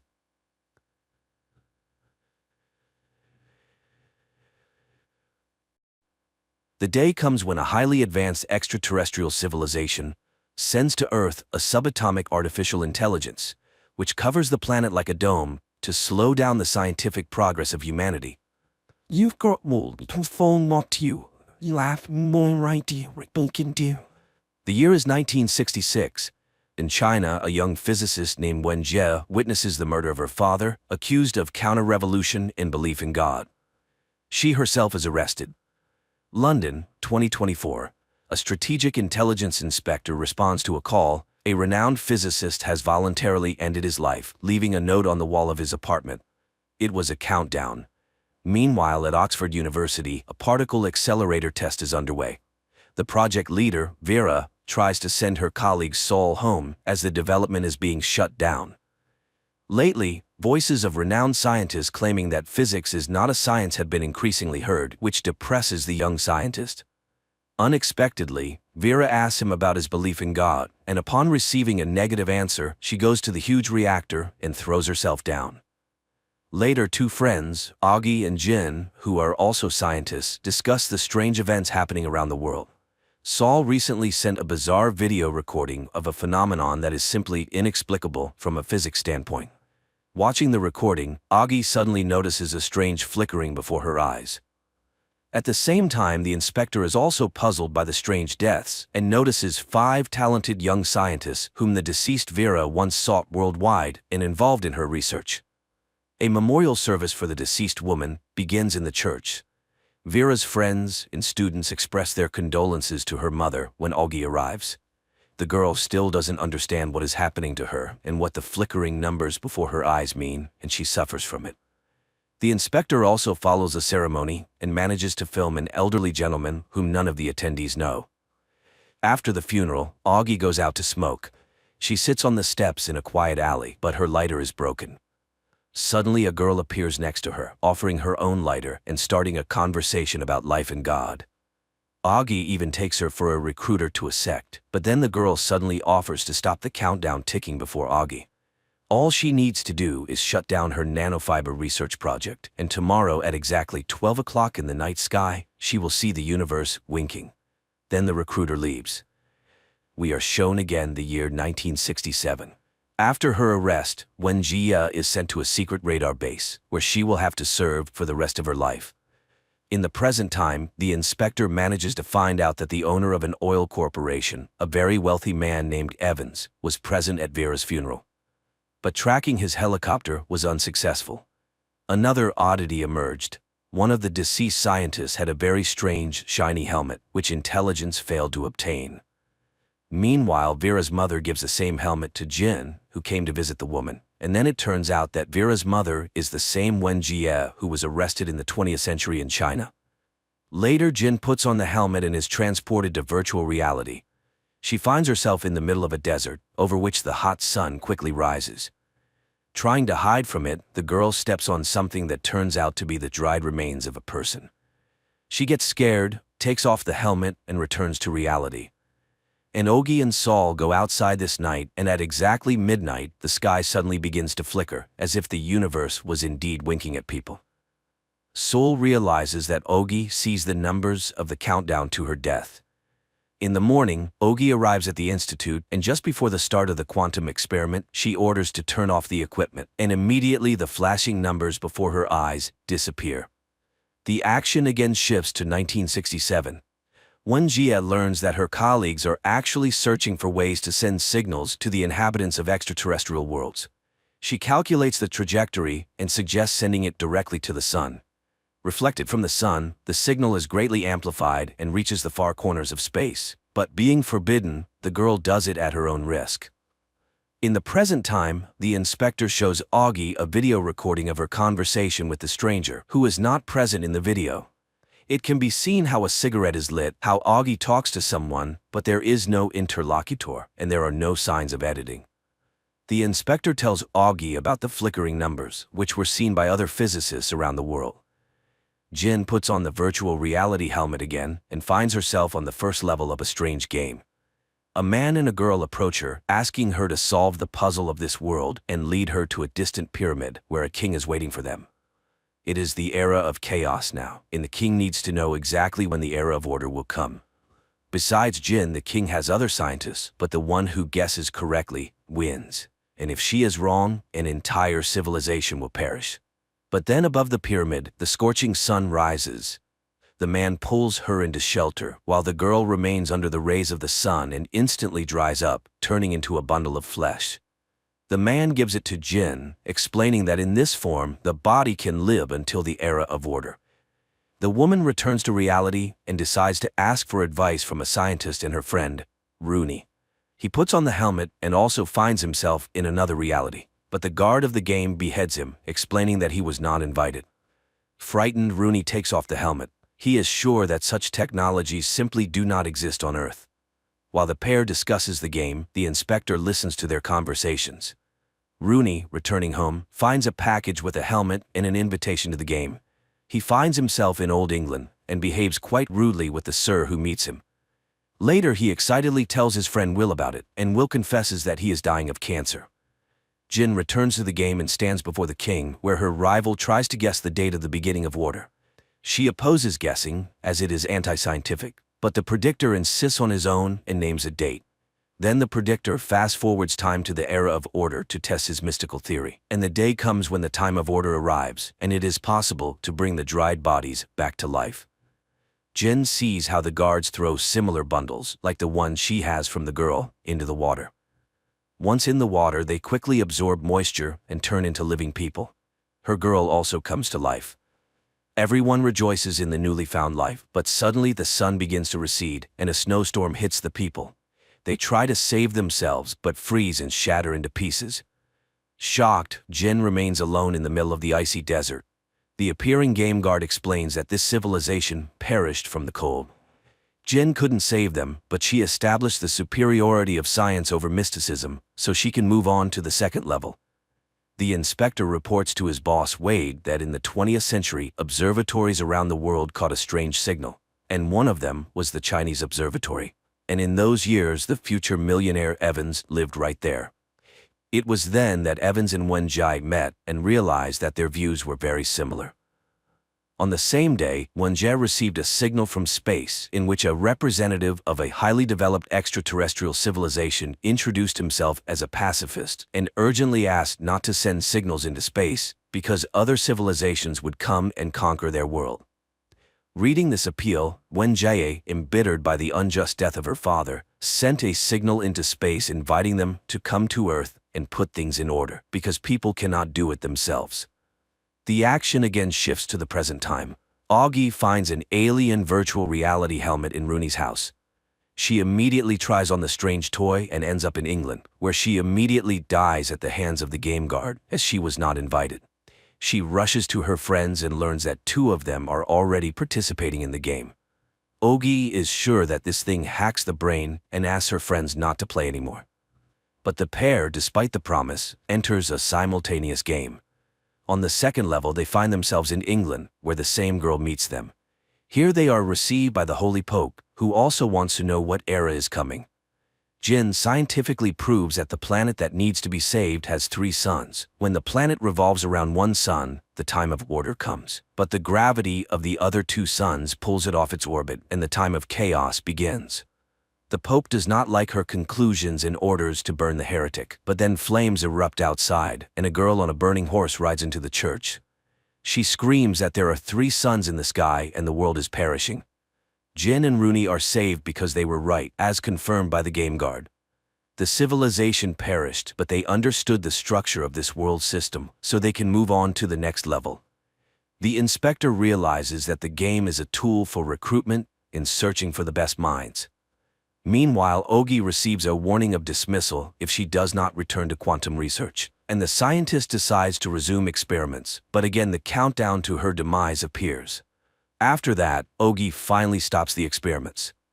Jin and Rooney find themselves on the 3rd level of the game, at the residence of Kublai Khan, in front of which his warriors are lined up. Jin tells the Khan that this task is unsolvable, but another scientist begins to prove it, which is helped by giant human abacuses. 30 million soldiers turn flags to one of 2 sides. Rooney immediately understands. These are 1s and 0s. This is a human computer. The program for calculating solar orbits is launched, from which it follows that the era of order will come in 8 months. After fast-forwarding time to check the theory, the Khan, believing his court scientist, orders to throw the arriving pair into boiling water. But suddenly 3 suns line up in a row, and the era of chaos begins. The civilization perishes again despite all the calculations of the court scientist. And then Jin realizes the goal of the game is not to save the planet, but to save the people. The game guard appears, confirming her conclusions, and invites them to the next level. Evans is informed about 2 new promising players, and he orders them to be invited to a meeting. After that, he returns to the conversation with the aliens, whom Evans calls the Lord. Evans tells the aliens a fairy tale about Little Red Riding Hood and the Big Bad Wolf, from which the aliens conclude that humans have lost their survival instinct since they have made contact with another civilization from deep space. The man reminds that it was done by one woman, and the Lord, after a pause, decides that fearlessness leads to extinction. Therefore, humanity must learn to fear.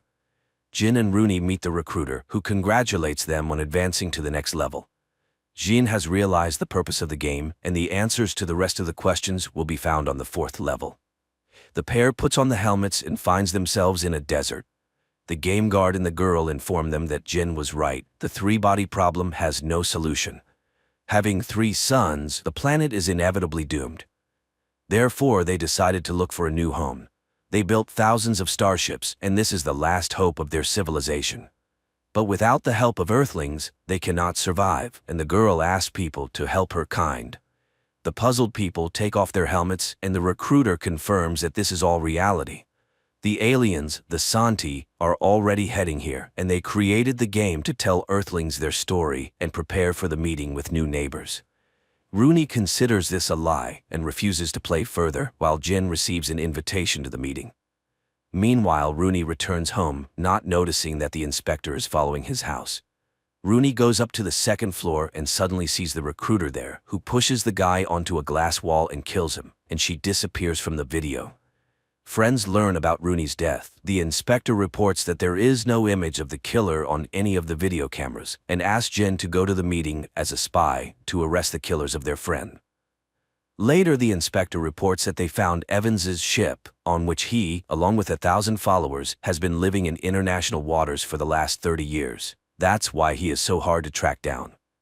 At the same moment, Evans receives a warning from the Lord that his enemies know about the upcoming meeting. But there is no need to fear, his people will be protected. Evans calls the enemies pests, which he has to explain to the aliens, because they associate this word with bugs that can be simply crushed. Remembering the fairy tale about Little Red Riding Hood read to him by Evans, the Lord concludes that all humans lie, and they cannot coexist with liars. They are afraid of people. The Lord falls silent and no longer responds to Evans.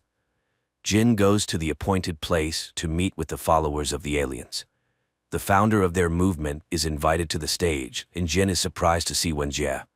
The woman begins her speech, promising salvation from the Santi, who will arrive in 400 years, but they need to prepare the Earth so that the aliens can receive it as a gift. In the midst of her speech, the police burst into the room. Wenjie orders her people to obey, but when the recruiter sees the police taking Jin away, she realizes that the scientist is a traitor and opens fire. Chaos ensues, people die, but their leader Wenjie calmly watches it. Jin finds the inspector and takes her away. The detainees are put into cars, not noticing that the recruiter is not among them, who will return to the story later.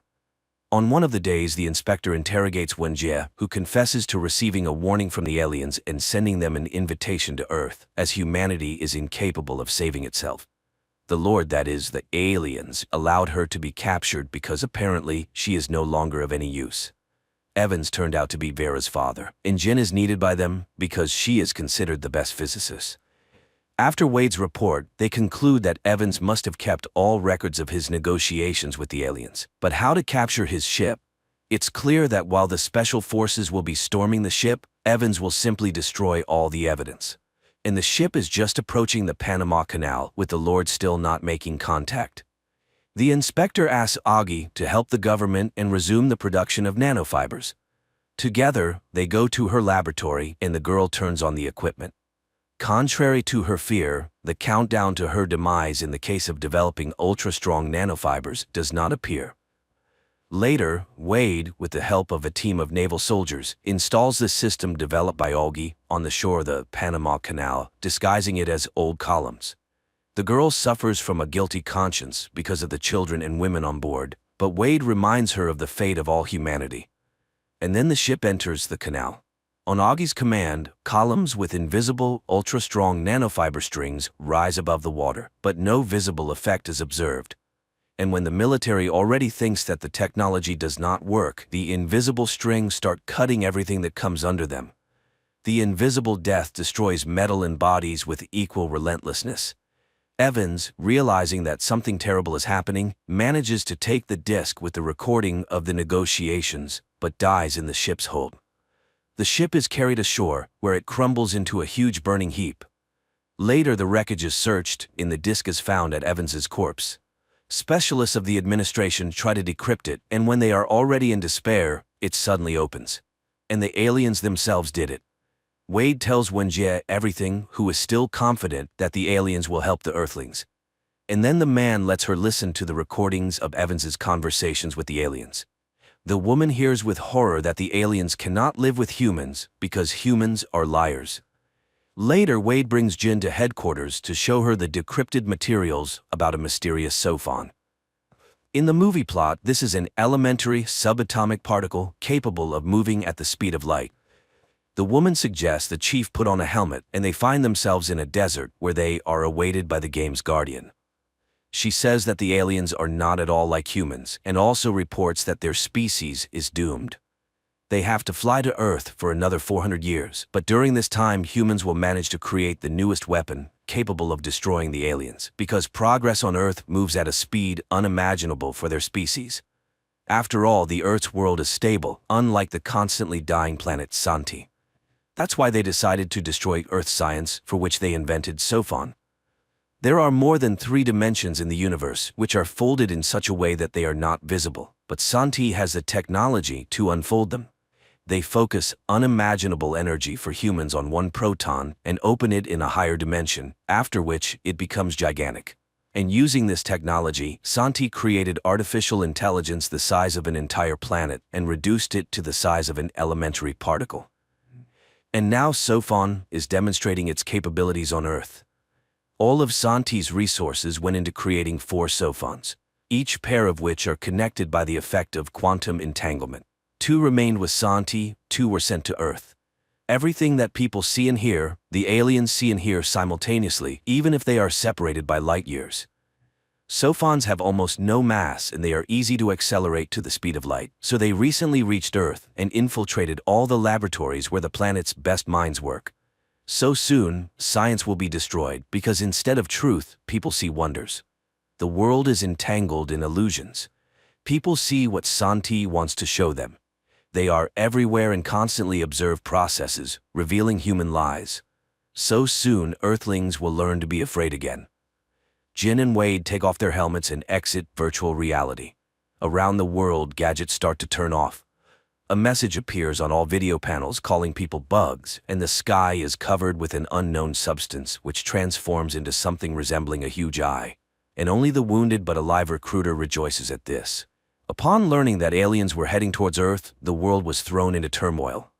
Riots broke out, which the police and the army had to quell. Despite assurances that the aliens would not arrive for another 400 years, Earthlings are preparing to declare that they are not bugs. Funds are being organized everywhere to raise money to fight the aliens, although some believe in Santi's good intentions. On one such day, the inspector brings scientist Jin to Wenjie, who concludes that the professor is simply a traitor to the human race. Under the leadership of Wade, the main headquarters for the defense of humanity is being set up. He gathers the best scientists on the planet and announces the start of the war with Santi. Despite the aliens having SOFONs, humans have a chance. The first thing to do is to gather information, for which a probe will be sent to meet the Santi fleet. But for this, its speed must be no less than 1% of the speed of light. Hearing that scientists do not believe in such a possibility, Wade summons Jin and gives her the task of developing such a probe. And the girl does it. She arrives at the headquarters and demonstrates her idea. The probe must have a sail and get acceleration by following a predetermined trajectory where nuclear charges will be waiting for it. Of course, this will be very expensive, but it is possible. Meanwhile, stores start selling out of products, and enterprising merchants have announced the sale of stars to collect money from billionaires. One day, friends gather at the home of Will, who is dying of cancer, trying to cheer him up. However, Jin has another goal, to persuade Ogi to create a sale of ultra-strong nanofibers for her probe, which her friend categorically does not want to do. But after Will's intervention, Ogi changes her mind, as the friend is convinced that it is being done for the common good.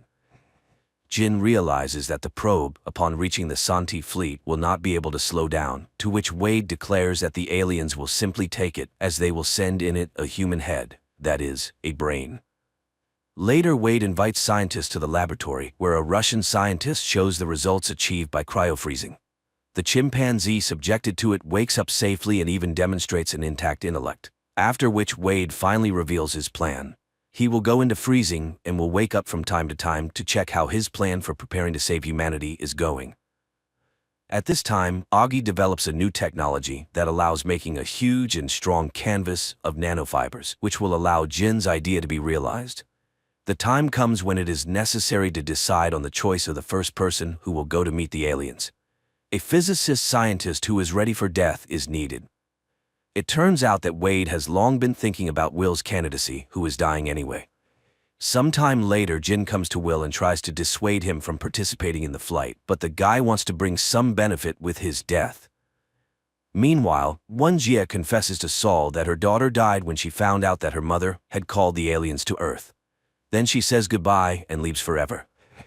Will undergoes tests and refuses to sign the oath of allegiance to humanity. What if the Santi turn out to be better than people think? But it turns out that Wade needed a candidate loyal to the aliens so that they would definitely take him aboard. The wounded recruiter hides in a lonely trailer in the forest, and one day the game warden addresses her from the TV screen. The Lord has not forgotten his followers, and there will be an important task for her. One day, Saul goes to see off a friend, and when they stop briefly, a scooter flies at the guy.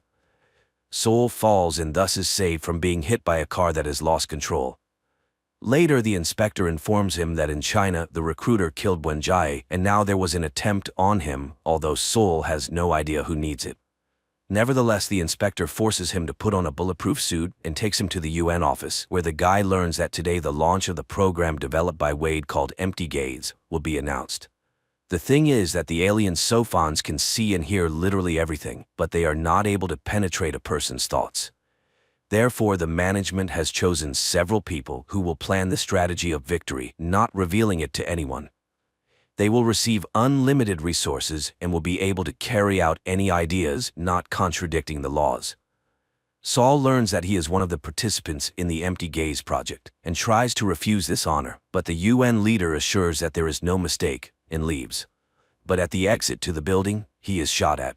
Only the bulletproof suit saves him. Later, Saul asks to bring the killer to him.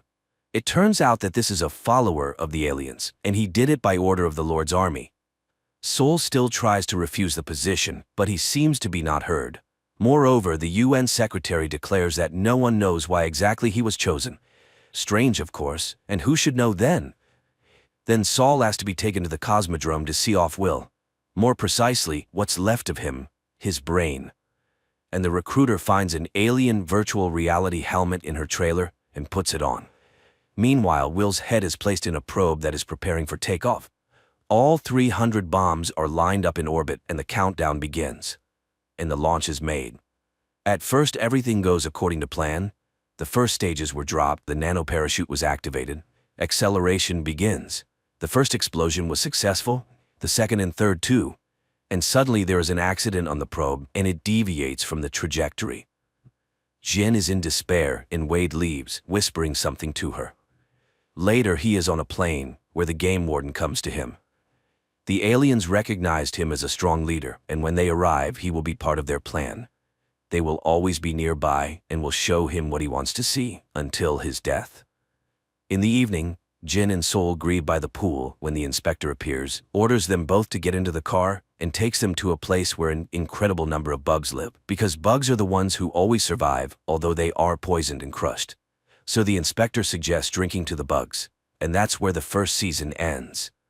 The series is based on the first book by Liu Cixin from the Three Body Problems series. The world has already seen the Chinese version of the series, but Netflix loves to make series with its own vision. Moreover, there will most likely be a continuation.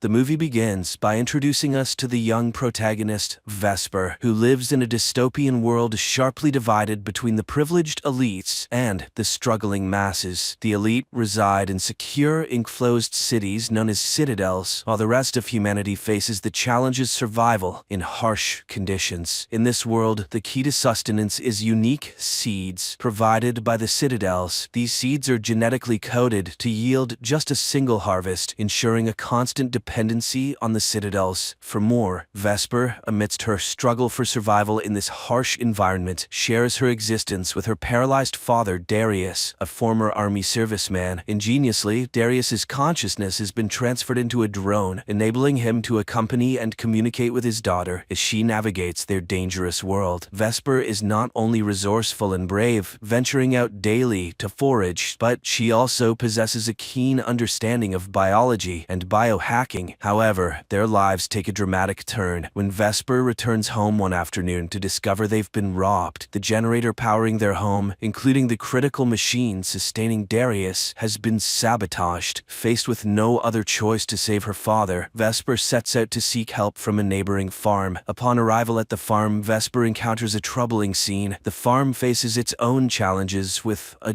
jug, a genetically engineered human designed for labor, but devoid of intelligence. The jug has been injured, rendering it useless, and Jonas, the farm's leader and Darius's brother, instructs a young boy to kill it. After witnessing this unsettling event, Vesper approaches Jonas with a request for bacteria to restore their generator. In exchange, she offers a blood donation, a valuable commodity used by Jonas to trade for seeds from the citadels. Jonas expresses a desire for her to join their community, offering to care for her father as well. Vesper, however, is deeply unsettled by Jonas's intentions. She suspects that Jonas wants to use her as a breeder, a role she strongly rejects. After completing her blood donation, Vesper faces a dire situation when Jonas refuses to immediately provide the bacteria she needs in exchange. He explains that he must first sell the blood, a process that will take several days, time her father Darius does not have. In desperation and anger, Vesper attempts to reclaim her blood, only to be caught and forcefully expelled from the farm by Jonas. Undeterred, Vesper returns to the farm, exploiting a secret entry point known only to her. Vesper stealthily enters Jonas's lab and retrieves the bacteria she is owed. While there, she also manages to take some seeds acquired from the citadel. As Vesper heads home, she promptly repairs the generator and begins experimenting with the stolen pollen seeds, hoping to unlock their fertility. In the forest, Vesper stumbles upon Camellia, a woman from the Citadel, lying unconscious, yet alive, with plants feeding off of her. Vesper acts quickly, clearing the plants and bringing Camellia back to their home, where she treats her wounds. Camellia then reveals that she was in the crashed glider Vesper had seen, and is now desperately searching for her father, who is with her. Although not fully recovered, Camellia promises a reward for their help. Vesper agrees to assist in the search, despite Darius's objections. The following morning, Vesper sets out on her mission and soon locates the crashed glider, finding Camellia's father Elias inside. However, she's not alone in this discovery. Jonas and a group of survivalists also converge on the crash site. Jonas, cold and indifferent to Elias's pleas, decides to end his life simply because he is from the Citadel. When Vesper attempts to intervene, Jonas dismissively shoves her aside. He also uncovers a woman's scarf in the glider, deducing that another passenger, Camellia, needs to be found. Back home, Darius suggests informing the Citadel of the situation before Camellia takes any drastic action or Jonas finds her. However, the only way to communicate with the Citadel is through a transceiver located at Jonas's house. Vesper reluctantly agrees to the plan, lying to Camellia that her search was fruitless, but promising to continue the next day. After a while, Camellia earns Vesper's trust. Vesper then decides to reveal her secret greenhouse. This greenhouse is a testament to Vesper's ingenuity, housing a variety of bioengineered plants, each with unique abilities and characteristics. Vesper takes pride in her creations, but still hopes to develop a plant capable of producing edible seeds. While Vesper tends to her plants, Darius quietly confides in Camellia. He admits he knows they can never gain access to a Citadel, but implores her to be kind, as Vesper's dream of reaching the Citadel means everything to her. Later, Vesper questions why they are excluded from the Citadel, to which Camellia explains the leadership's fear of resource scarcity. Vesper suggests they could take on the worst jobs, but Camellia points out the Citadel's preference for control. Unlike humans, the genetically engineered laborers, or jugs, don't resist. That evening, they share a musical moment, with Vesper singing while Camellia plays her mother's old instrument. The next day, Vesper once again sneaks into Jonas's house to use the transceiver. This time, however, Jonas spots Darius's drone and seizes it. While pretending to repair the drone, Jonas confronts Vesper about the missing seeds and the unidentified passenger, expressing his hatred for liars, especially within his own family. Vesper, refusing to admit anything, snatches the drone and flees, only to find it can't fly and crashes. In her attempt to recover the drone, Vesper stumbles upon a grim sight: the body of Jonas's assistant, who helped here before, left to die under a tree. Before she can process whether he was killed for aiding her, Jonas's followers apprehend her. They forcefully mark her hand with a seal, symbolizing her as Jonas's property. Distraught and overwhelmed, Vesper returns home, where Camellia immediately offers comfort. Guilt-ridden by her own deceit, Vesper breaks down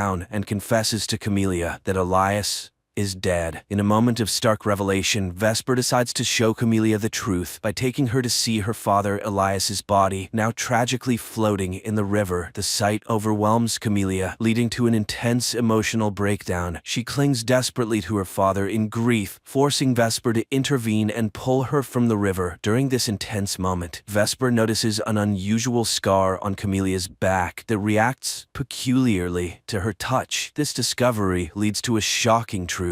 Camellia is not a human, but a highly advanced jug, a creation of Elias, who was expelled from the Citadel for creating an intelligent slave. Camellia confesses her deception. She had been on the run and never had the capability to get Vesper and Darius into the Citadel. Angered by this betrayal, Vesper confronts Camellia physically before they return home. Once there, Vesper coldly tells Camellia to leave after she cleans up. Meanwhile, Vesper repairs the drone and shares the day's events with Darius. Darius, understanding the complex situation, urges Vesper to be more compassionate towards Camellia, explaining that jugs are bound to their programming and have no real choice in their actions. At the same time, Camellia, grappling with her lost purpose and fearing capture by the Citadel, contemplates ending her life. However, Vesper, influenced by her father's words, intervenes just in time, realizing Camellia's potential potential contribution to her research, Vesper proposes to use a sample of Camellia's cells. The process proves challenging, as Camellia's cells are secured just like the Citadel's seeds. In an attempt to ease Vesper's frustration, Camellia plays music. Miraculously, the music unlocks Camellia's cells, allowing Vesper to modify the Citadel seeds successfully, creating a sustainable food source. And all it took was a little nickelback. Needing more supplies for further research, Vesper briefly leaves for the old lab with the drone. During her absence, Camellia stays to watch over Darius, which leads to a dangerous encounter when Jonas arrives. Initially, Camellia tries to feign innocence, but Jonas sees through her act and threatens Darius's life. Camellia agrees to go with Jonas without resistance. However, Jonas soon discovers the mark on her back, identifying her as a jug, and attempts to reprogram her to obey him. Vesper returns just in time, and a fierce struggle ensues, with Vesper, the drone, and Camellia fighting against Jonas. They manage to overpower him, but Vesper refuses to kill him. Instead, she strikes a deal. She will share the secret of the fertile seeds with Jonas if he agrees not to alert the Citadel. Despite Jonas's apparent agreement, he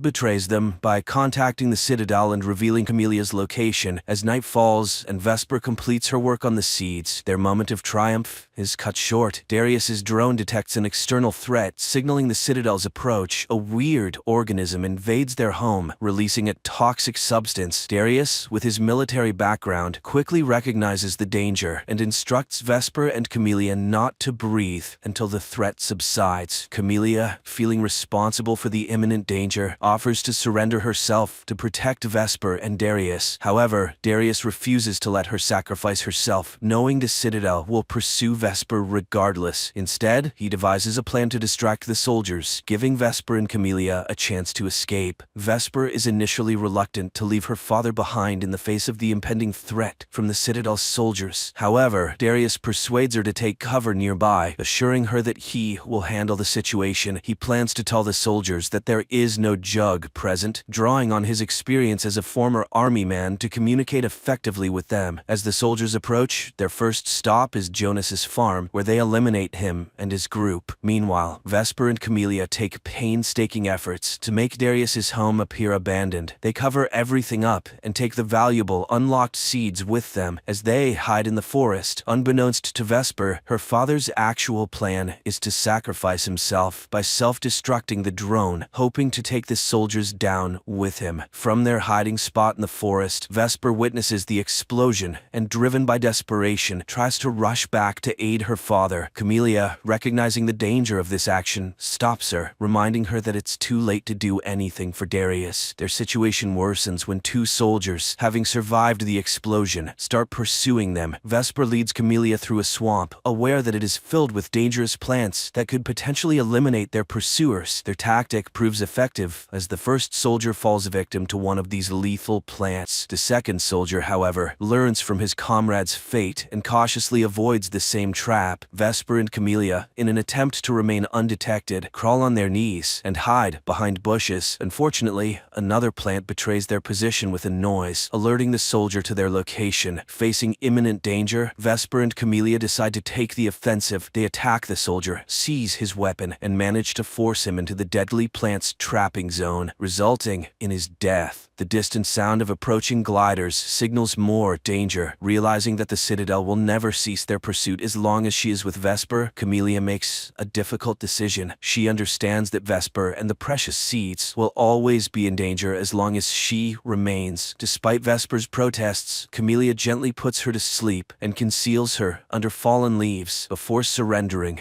to the soldiers. The next morning, Vesper awakens to find her home reduced to ashes. She plants some of the unlocked seeds in the remnants of her old garden, a symbol of hope and renewal. In the aftermath, she encounters a group of children who survived the attack on Jonas's farm. Together, they decide to follow the mysterious people that wander around, seeking to uncover their destination. Their journey leads them to a towering structure constructed by these people. Driven by a sense of purpose, Vesper climbs to the top of the tower. There, she releases the seeds from her hand, allowing the wind to carry them to various corners of the land. This symbolic act represents her hope that the seeds will grow grow and multiply, providing sustenance for all. The movie concludes on this note, leaving a lasting impression of resilience and the enduring power of hope.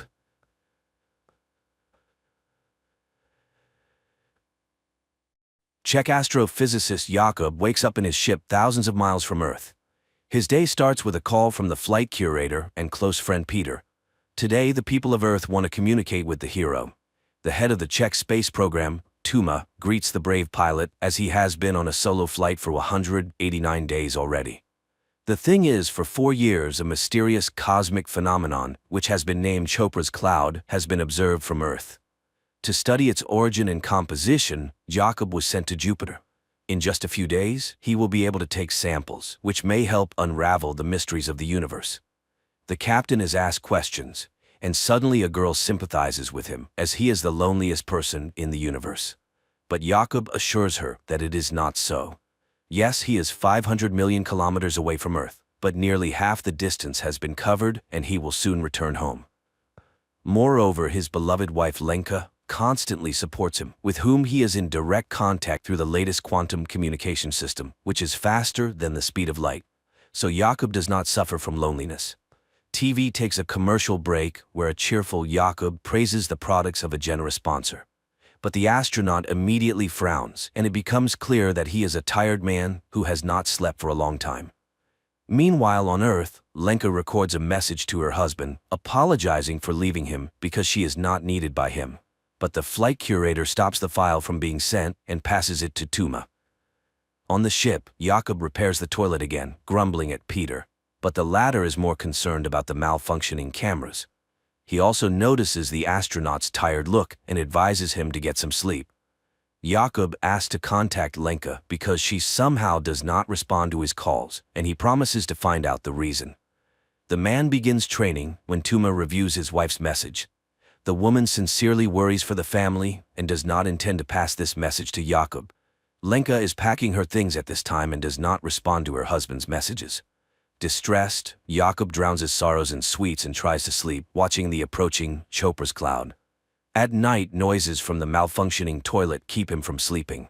He gets up unrested and even more tired, and looking at himself in the mirror, suddenly notices strange movement under his skin and tentacles protrude from his mouth. Jakob is horrified, trying to pull something out of himself and wakes up. He starts the day on the treadmill, then prepares to equip the apparatus for sample collection. Half of the ship's cameras are out of order, and no one understands why. The thought of Lenka, who still does not make contact, disturbs him. And one day Jakob suddenly hears an unfamiliar voice offering help, but Peter hears nothing of the sort. True, there is a chance that Jakob intercepted the transmission of the Korean mission, which started after the Czech one, but the language was not Korean at all. Later, the friend informs that Lenka went to her mother's, so she will contact her husband when she returns. Jakob calms down a bit and continues his work.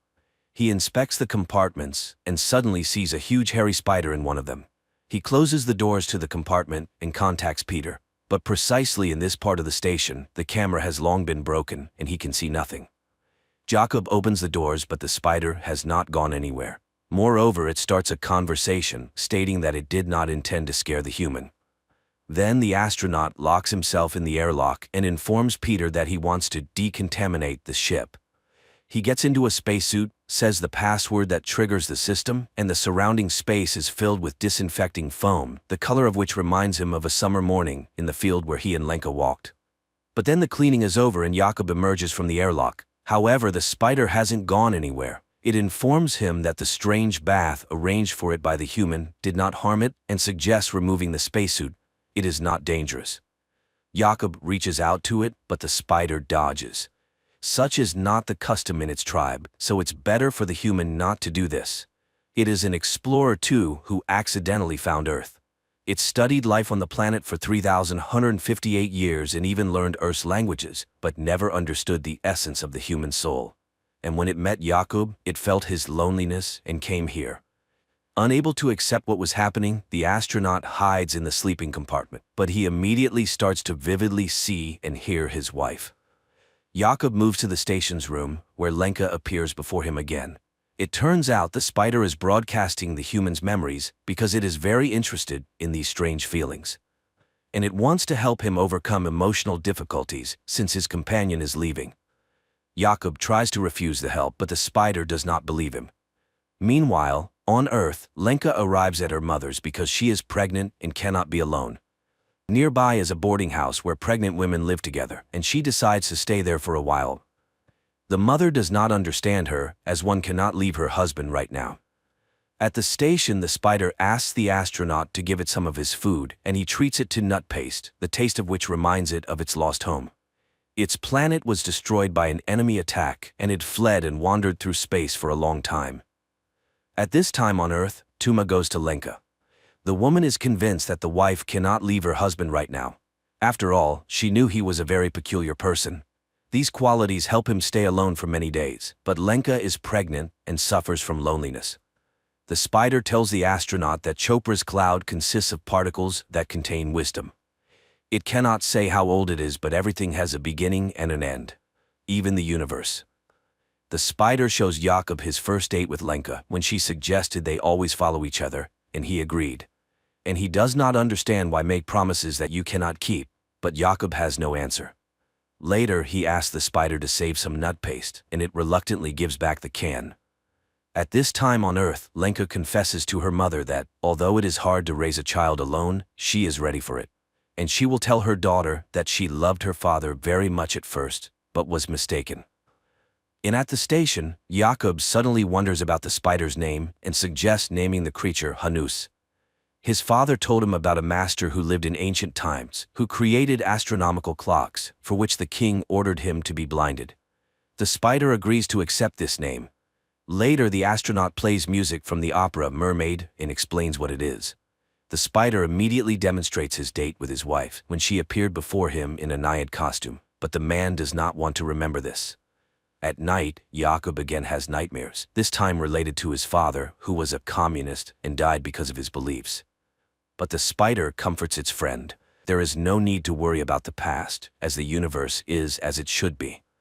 Later, Hannes watches in surprise as Jakob exercises, and Jakob explains that humans must do this in space, otherwise their limbs could fail.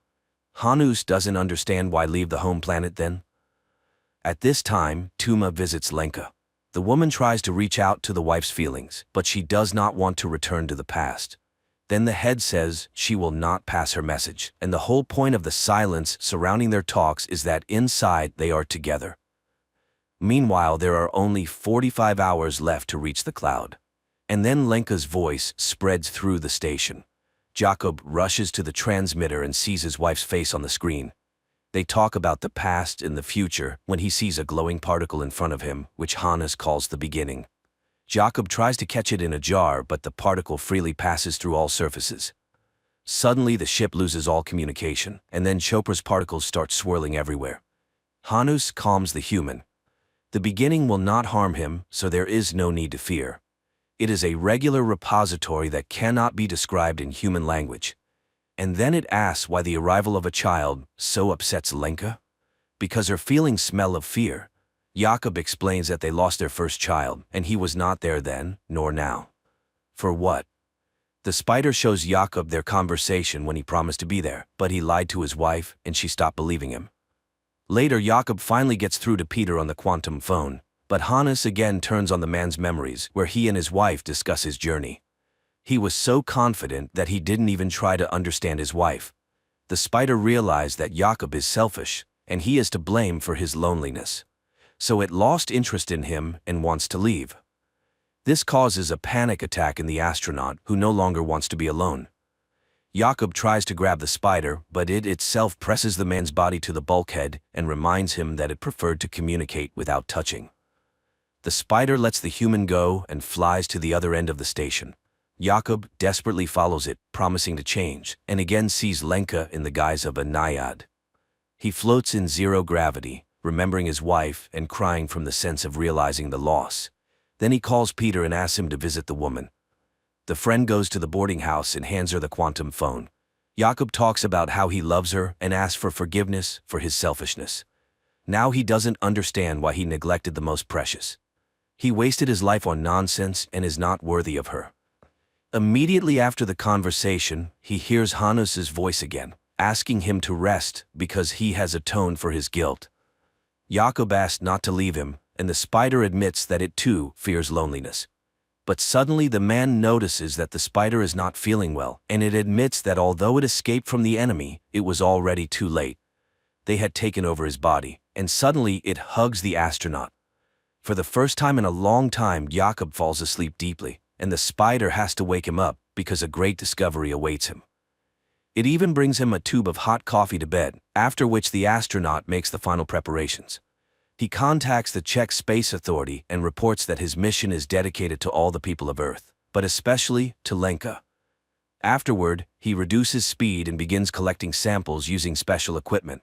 But then the spider becomes very ill. Jakob abandons his task and tries to help his friend. The equipment gives an error, and Earth commands to cancel the sample collection. But Jakob hears nothing because he sees Hanus in open space. The ship's systems fail one after another, and the control center orders to end the mission and return. But Jakob puts on a spacesuit, takes a bomb, and goes outside. Peter can't understand what's happening and pleads with his friend to return to the ship. However, using the explosion to catch up with the spider, Jakob holds it. Hanus thanks him, but it's all in vain. Soon the enemies will consume him, and Jakob, looking at the surrounding space, remembers the day he almost drowned. Then his father saved him, and now he forgives all his father's sins, and forgives himself. Hanus pulls him to the center of the cloud, where everything is gathered, the beginning and the end, the fluctuation of all times, his past and future, him, his Lenka, and his father. Every promise and punishment, everything is unchangeable and impermanent, but such is the truth of nature. The universe is as it should be. Before the man, Lenka appears again, and Jakob admits that their meeting is a miracle. Just like the meeting with the spider. Jakob hands his friend a can of nut paste he saved for him. The latter thanks him and asks to listen to the silence, after which it disintegrates into millions of particles, consumed by worm-like creatures that destroyed his race. And Lenka on Earth suddenly sees a glowing purple particle in the grass. Night turns into day. Jakob in a spacesuit wades through a transparent stream, above which, on a log, sits Lenka in a mermaid costume asking him to kiss her. Her face becomes the last thing he sees, at least for a moment, because at that time, he sees the lights of a South Korean ship which saves Jakob. Later, he calls his wife Lenka, apologizes, and confesses that if he had known everything earlier, he would never have left, and she would kiss him once more. A fantastic, yet lifelike film.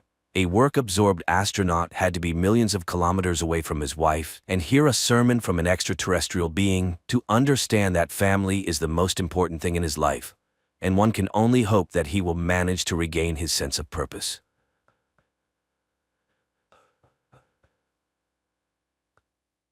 The story is set in a world grappling with a unique and terrifying epidemic. This epidemic, which has baffled scientists and experts for over 8 years, is spread through language and speech, making communication dangerous. The main symptom of the disease begins with a high fever, eventually causing the afflicted to speak incoherently, descending into madness. As a precaution, people have resorted to wearing headsets constantly, as the disease can be transmitted by hearing the speech of the infected. Those affected by the illness, known as jabbers, are swiftly quarantined and forcibly separated from their families, leading to public outrage and distress. The story introduces Murat, a linguist whose life has been profoundly altered by the pandemic. Isolated and lonely, he lives with his mother in an apartment, his life reduced to a series of cautious routines. Each day, Murat meticulously checks his temperature, a ritual that underscores the constant fear of infection. One day, Murat's attention is drawn to Sul, a young woman immersed in a book at a bus stop. Time seems to stand still as Murat is captivated by her presence. However, the moment is broken when she notices his prolonged gaze. Realizing he's been staring, Murat awkwardly shouts that no bus is coming and quickly departs, heading back home. The narrative continues as Murat, despite his reluctance, leaves his home to buy soap for his mother. While at the supermarket, he encounters an old woman who suddenly turns around and speaks incoherently, a clear sign of being a jabber. jabber. An alarm is triggered, announcing the presence of a jabber and urging people to evacuate immediately. In the ensuing chaos, everyone flees, except for the old woman and a young boy who is left behind without a headset. Murat witnesses the boy's mother crying outside. Driven by a sense of responsibility, Murat bravely re-enters the supermarket, gives his headset to the boy, and makes a narrow escape. Remarkably, Murat manages to avoid contracting the epidemic. Despite his close encounter with the jabber, he experiences a high fever but eventually recovers and returns home unscathed, soap in hand. Meanwhile, Anton, a high-ranking official at AEI, is desperately seeking a solution to the pandemic. He faces a setback upon learning that even young children are susceptible to the disease. However, his interest is piqued when he hears about Murat's incident at the supermarket. Intrigued by the possibility that Murat might be immune, Anton delves into surveillance footage to learn more. He observes Murat collapsing in the supermarket, but later continuing on as if unharmed, which deepens Anton's confusion and curiosity. In another part of the city, Murat visits the home of his mother's friend, responding to a desperate call for help. The friend's son, Arif's father, is exhibiting symptoms of the disease, speaking disconnectedly. Arif, holding on to hope, pleads with Murat to find a cure, believing in Murat's unique abilities. He even suggests collaborating with Murat's friend Ozgur, but Murat informs him that Ozgur has passed away. Arif, skeptical about Ozgur's death due to the lack of a proper funeral and the absence of his body, plans to meet with Errol, a businessman known for trading in information. Arif hopes Errol can shed light on whether Ozgur is indeed alive and assist in their quest for a cure.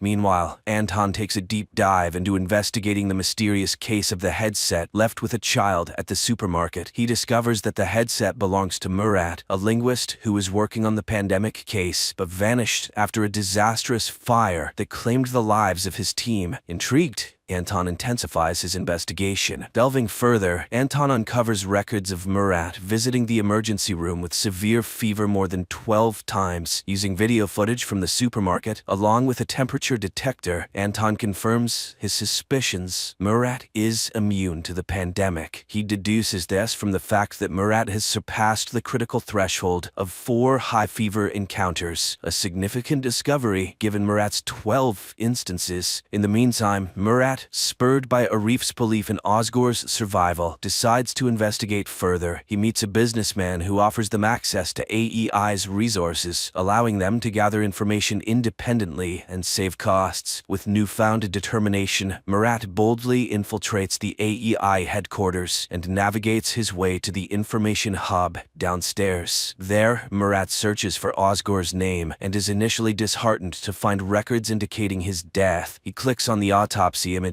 expecting the worst, but is surprised to see an unrecognizable burnt face with no identifiable tattoo on the wrist. This absence of a tattoo, which Murat knows his friend had, rekindles his hope that Ozgur might still be alive. Before leaving the hub room, Murat impulsively searches for his own name in the database. To his shock and dismay, he discovers video footage of himself from the supermarket incident. Realizing the potential danger of this discovery, Murat hastily exits the room, unable to delete the record. His escape is filled with anxiety and urgency, knowing that his presence in the AEI database could have unforeseen and dangerous consequences. Soon after, Anton, fueled by his significant discovery regarding Murat's immunity to the pandemic, eagerly approaches his superior to share his findings. However, his excitement quickly turns to frustration when his superior dismisses his claims, cautioning against spreading unverified rumors. Frustrated by this response and determined to pursue the matter further, Anton decides to take matters into his own hands. He acquires the address of Murat and his mother's home, although under a false name, and sets out with his men to capture Murat. Upon arriving at the destination, they find Murat's mother answering the door, mistakenly assuming it might be her son. However, the AEI forces swiftly invade the home, scattering throughout the house and the apartment complex. They strategically position themselves, lying in wait for Murat's return to spring their trap. Unnoticed by the AEI operatives, Murat's mother subtly places a prearranged signal on the window, a discreet method of communication between her and her son. She then calmly lights a cigarette and sits down, maintaining an air of composure despite the tense situation. Meanwhile, Murat, who had been waiting for another glimpse of the beautiful girl he had seen at the bus stop, returns home. As he approaches his apartment, he notices the signal from his mother. Realizing the imminent danger, he hesitates at the entrance. Inside, Anton and his team are eagerly anticipating Murat's arrival, ready to execute their well-laid plans. In a moment of inner conflict, Murat grapples with the decision to enter the apartment. His thoughts drift to the beautiful girl, and the realization dawns on him that if he walks into the trap, he might never see her again. This thought acts as a turning point, and in his swift decision, Murat chooses to flee in the opposite direction, much to Anton's dismay. His abrupt departure catches Anton and his men off guard, and they lose track of him in mere seconds. Back at Murat's house, Anton seizes the opportunity to collect Murat's belongings for further investigation, hoping to get more insight into Murat's unique situation. The next morning, as Murat sets out on his search for Osgur, he is stopped by AEI forces demanding to see his ID. In a moment of tension, as Murat nervously reaches for his ID, a bomb suddenly explodes nearby, causing the AEI forces to scatter and leaving Murat unattended. Seizing the moment, Murat heads to a location where he believes he might find Osgur. However, his hopes are dashed when he discovers Osgur is not there. Speaking with the man who made Osgur's distinctive tattoo, Murat learns that since Osgur's death, others have been imitating the tattoo, diminishing his chances of finding Osgur. Meanwhile, Anton meticulously reviews tape recordings overnight and stumbles upon a recording of Murat claiming that he is incapable of jabbering, even if he wanted to. This revelation prompts Anton to rush to AEI to share his findings with a colleague. However, upon his arrival, Anton is informed that his boss Fazil is waiting for him. In a confrontational meeting, Fazil sternly instructs him to withdraw from the case. During this time, Murat finds comfort in a conversation with an old man who offers him a drink. As they share this moment, the old man tries to alleviate Murat's guilt over his wife's tragic death, which occurred after she was affected by the pandemic. He reassures Murat that it wasn't his fault. Murat listens in silence, eventually sharing his plans to venture into Zone 6 in his relentless search for Osgur. Soon, Murat seeks the help of Errol, a man introduced to him by Arif. Errol is known for his willingness to do anything for money, and Murat needs him to create a false ID. They arrange to meet the following day. Afterward, Murat visits Arif's house, where he expresses his determination to find Osgur and their shared goal of discovering a cure for the epidemic. Before he leaves, Arif's grandmother generously gives him some money, while his mother, having no cash, gives him her necklace as a token of support. However, their movements do not go unnoticed. One of Anton's men spots Murat and promptly informs Anton, who instructs his team to tail him discreetly. The next day, Murat meets Errol as planned to collect his forged ID. Just as they complete the transaction, Errol receives an alert that AEI forces are closing in on their location. In a frantic rush, they escape, successfully evading Anton and his team, who later search the warehouse to no avail. With his new fake ID in hand, Murat heads to the subway station, bound for the less monitored Zone 6. He smoothly passes the initial security checkpoint using the fake ID. However, his sense of safety is short-lived, as a security guard becomes suspicious upon recognizing Murat's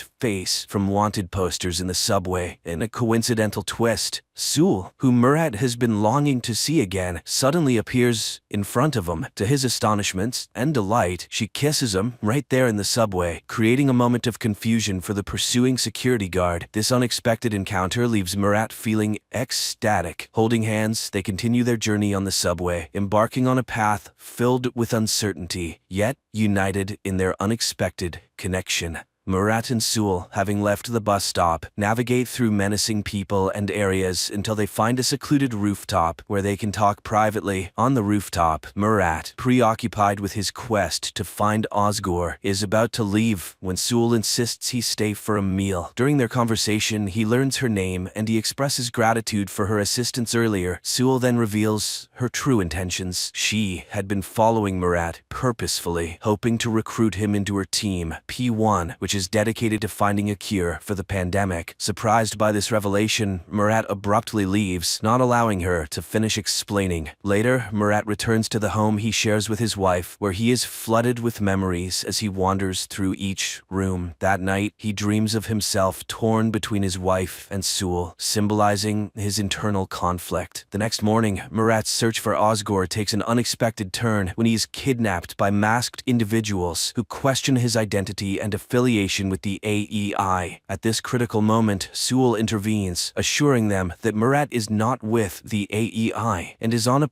personal mission. Murat convinces them of his intentions, and they agree to share information if they cross paths with Osgore. Sewell then brings Murat to his studio where she works, and after apologizing for the earlier misunderstanding, she hosts a podcast. In the broadcast, she discusses the AEI's cruel practices, relating them to the unjust death of her boyfriend, and concludes by emphasizing the importance of finding a cure to end the crisis. Meanwhile, Anton retreats to his house, where his wife and son are quarantined in the basement due to the pandemic. While there, Anton senses he is being watched. Upon investigating, he finds no one, unaware that Fazil's right-hand agent is covertly observing him from a hiding spot. Somewhere else, Murat and Sewell's journey through the pandemic-stricken streets of the city continues. While walking downtown, Murat demonstrates his unusual resistance to the pandemic by briefly removing his headset near Jabber's, showcasing how his skull heats up without experiencing the usual symptoms. This unique ability intrigues Sewell, who sees potential in Murat's immunity. That night, Murat stays at the studio with Sewell, and upon waking up the next morning, he finds himself surrounded by the team Sewell had mentioned. The team members introduce themselves and request Murat's assistance. Initially hesitant, Murat warms up to the idea when Sewell assures him that joining the team could aid in his quest to find Osgore. As part of their ongoing search for Osgore, Murat and Sewell come across a hotel displaying the symbol that Murat associates with Osgore. They decide to investigate by entering the hotel and seeking an audience with the hotel's boss. However, their encounter quickly turns dangerous. In a moment of quick thinking, Murat leverages his past experience and knowledge of recording voices to offer the boss a rare tape. This move impresses the boss, diffusing the tension and earning them a chance to sit and talk. As Murat and Sewell are about to explain their quest for Osgore, their conversation is interrupted by a lady entering the room to deliver an item and collect payment. After she leaves, the boss encourages them to continue. Murat and Sewell reveal their search for the person associated with the symbol they possess. To their surprise, the boss informs them that the lady who just left was the one who brought the symbol to the hotel. Reacting quickly, Murat and Sewell rush outside to catch the lady, but they are too late. She drives away, showing no interest in engaging with them. This missed opportunity leaves Murat and Sewell with more questions than answers as they continue their journey in the uncertain and dangerous world. My friends, the continuation of the story is now on the screen in front of you.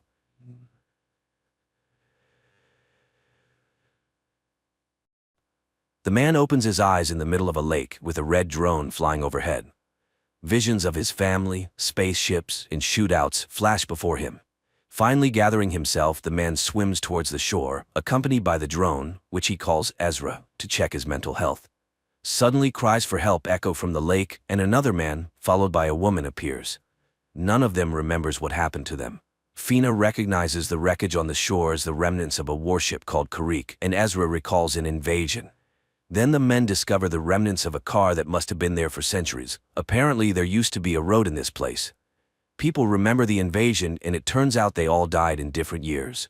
Moreover, Abram confesses that he is 67 years old, although he looks 25. According to the red drone, they were brought back to life in their prime years. Their memories are different because they died at different times. Around them is Earth, but 400 years after the extinction of humanity, destroyed by aliens. They were resurrected by creatures living in the water, called sparks. The ultimate goal is the revival of humanity, and the rest of the information can be found in the settlement where the others who have returned live. The drone orders Ezra to collect the sparks. Gathering their meager belongings, the people set off after the drone, trying to understand why the Kariks revived them. Soon they find partially destroyed arches, and Abram rushes to them, rejoicing in his young, strong body. On one of the structures, he sees unknown hieroglyphics and touches them. The man is thrown back, and he admits that he saw everything. Suddenly, the red drone is shot down, and a second shot wounds Abram. The trio runs behind a hill where Ezra, setting up an ambush, captures the pursuer. The man, named Jax, denies the existence of the settlement. The glowing substance on his neck is a skin rider, which is one with the human body. He needs the sparks, but Fina confidently demonstrates her proficiency with a weapon. Abram insists that when he touched the unknown symbols on the arch, he felt the vastness of outer space. But this elicits mockery from Jax, who suddenly frees himself and lunges at Ezra. However, Fina points his own weapon at him. This time they tie the man securely and leave, despite his claim to know Ezra's brother. Soon the team takes shelter in a cave, while others with glowing parasites on their necks are found, including Ezra's brother Silas. Meanwhile, the resurrected people in the cave discuss ways to recreate a human being and wonder where the aliens obtain the initial material. During the night, Abram's wound becomes inflamed. He is lowered into a small pond where the sparks are released. By morning, Abram emerges completely healthy. Fina discusses what happened to Ezra, as she doesn't understand why they chose her out of millions of great people. Soon the resurrected individuals see high walls of a settlement in the distance, but on their way, skin riders with glowing necks catch up to them. Ezra stays behind to delay the pursuit. He manages to do so for a while until he recognizes his brother Silas among them. In the meantime, Fina and Abram reach the settlement's walls, and just when it seems they are destined to be captured, the gates open. A yellow drone neutralizes the skin riders and lets the fugitives inside. It then flies after Ezra, carrying him through the air into the settlement where there's no one around. In response to all their questions, the drone invites them to follow and shows them rows of graves where the settlers rest. Later, the yellow drone opens the doors of an abandoned military base for the people where the previous settlers lived. In the forest, skin riders capture a man who escaped from them. Silas discovers that the glowing creature they call companions has inexplicably stopped functioning in Duncan's neck and promises to fix it. The resurrected individuals learn that the settlers died from a new virus that still spreads throughout the region. The yellow drone asks them to release the sparks into a vessel with water and learns from them that the sparks can create a vaccine if people bring the ingredients found in the living lake. Fina begins to bleed from her nose, and she stays at the base while the men go to the lake. She takes on the task of repairing the damaged red drone. On their way, Ezra tries to understand how the system that brought them back to life works. The drone operates on sparks, but who controls the sparks is unknown. The men reach the lake and release the sparks into the water to collect the necessary ingredients. In the settlement, Ezra's wife Lynn suddenly appears before Fina. She explains that she worked as a nurse during the invasion and can offer help, but then disappears just as suddenly. On the lake's shore, Ezra confesses that one of the skin riders is his brother, meaning these people are also resurrected. He recalls the moment when he first saw the alien spaceship flying overhead and signaled to his brother that he was a worthless, spoiled child. Now he is determined to apologize and try to retrieve Silas. Meanwhile, a hologram of Lynn appears again to Fina, helping her repair the red drone. In the meantime, the yellow drone warns of the approaching skin riders. Ezra asks Abram to run while he himself tries to intercept his brother Silas. However, he gets surrounded and subdued. Regaining consciousness, he finds himself alone with his brother, who admits that he prohibited forcibly transforming him into a skin rider because he wants his brother to join them voluntarily. Each skin rider has a companion on their neck, which teaches the person how to behave correctly and telepathically connects them with others. Thanks to the companion, Silas is now the leader and mentor for the others, whereas in the previous world, he was nobody. Then Silas suddenly falls asleep, signaling Ezra to leave. Ezra meets Abram in the forest, to whom he explains his intention to save his brother. The men return to the lake, where the sparks have created 3 vaccine capsules for them. After consuming their doses, they bring the third one to Fina, whose condition worsens. Lynn asks the red drone to replace her image with someone dear to the girl, and Duncan appears next to Fina. Fina regains consciousness after her friends administer the vaccine. The next day, Abram finds a room that is blocked, revealing a glowing obelisk. Meanwhile, in the forest, Silas argues with Duncan about the purpose of the companion controlling the thoughts of the skin riders in the community because Silas believes it amounts to slavery. In the settlement, Abram learns to read hieroglyphs and understands that the unknown hosts offer to dig up weapons against the skin riders in the forest in exchange for more people for the settlement. Ezra goes to the forest for the excavation. Meanwhile, Silas brings Duncan to an open area where Jax conducts training fights, taunting regular people.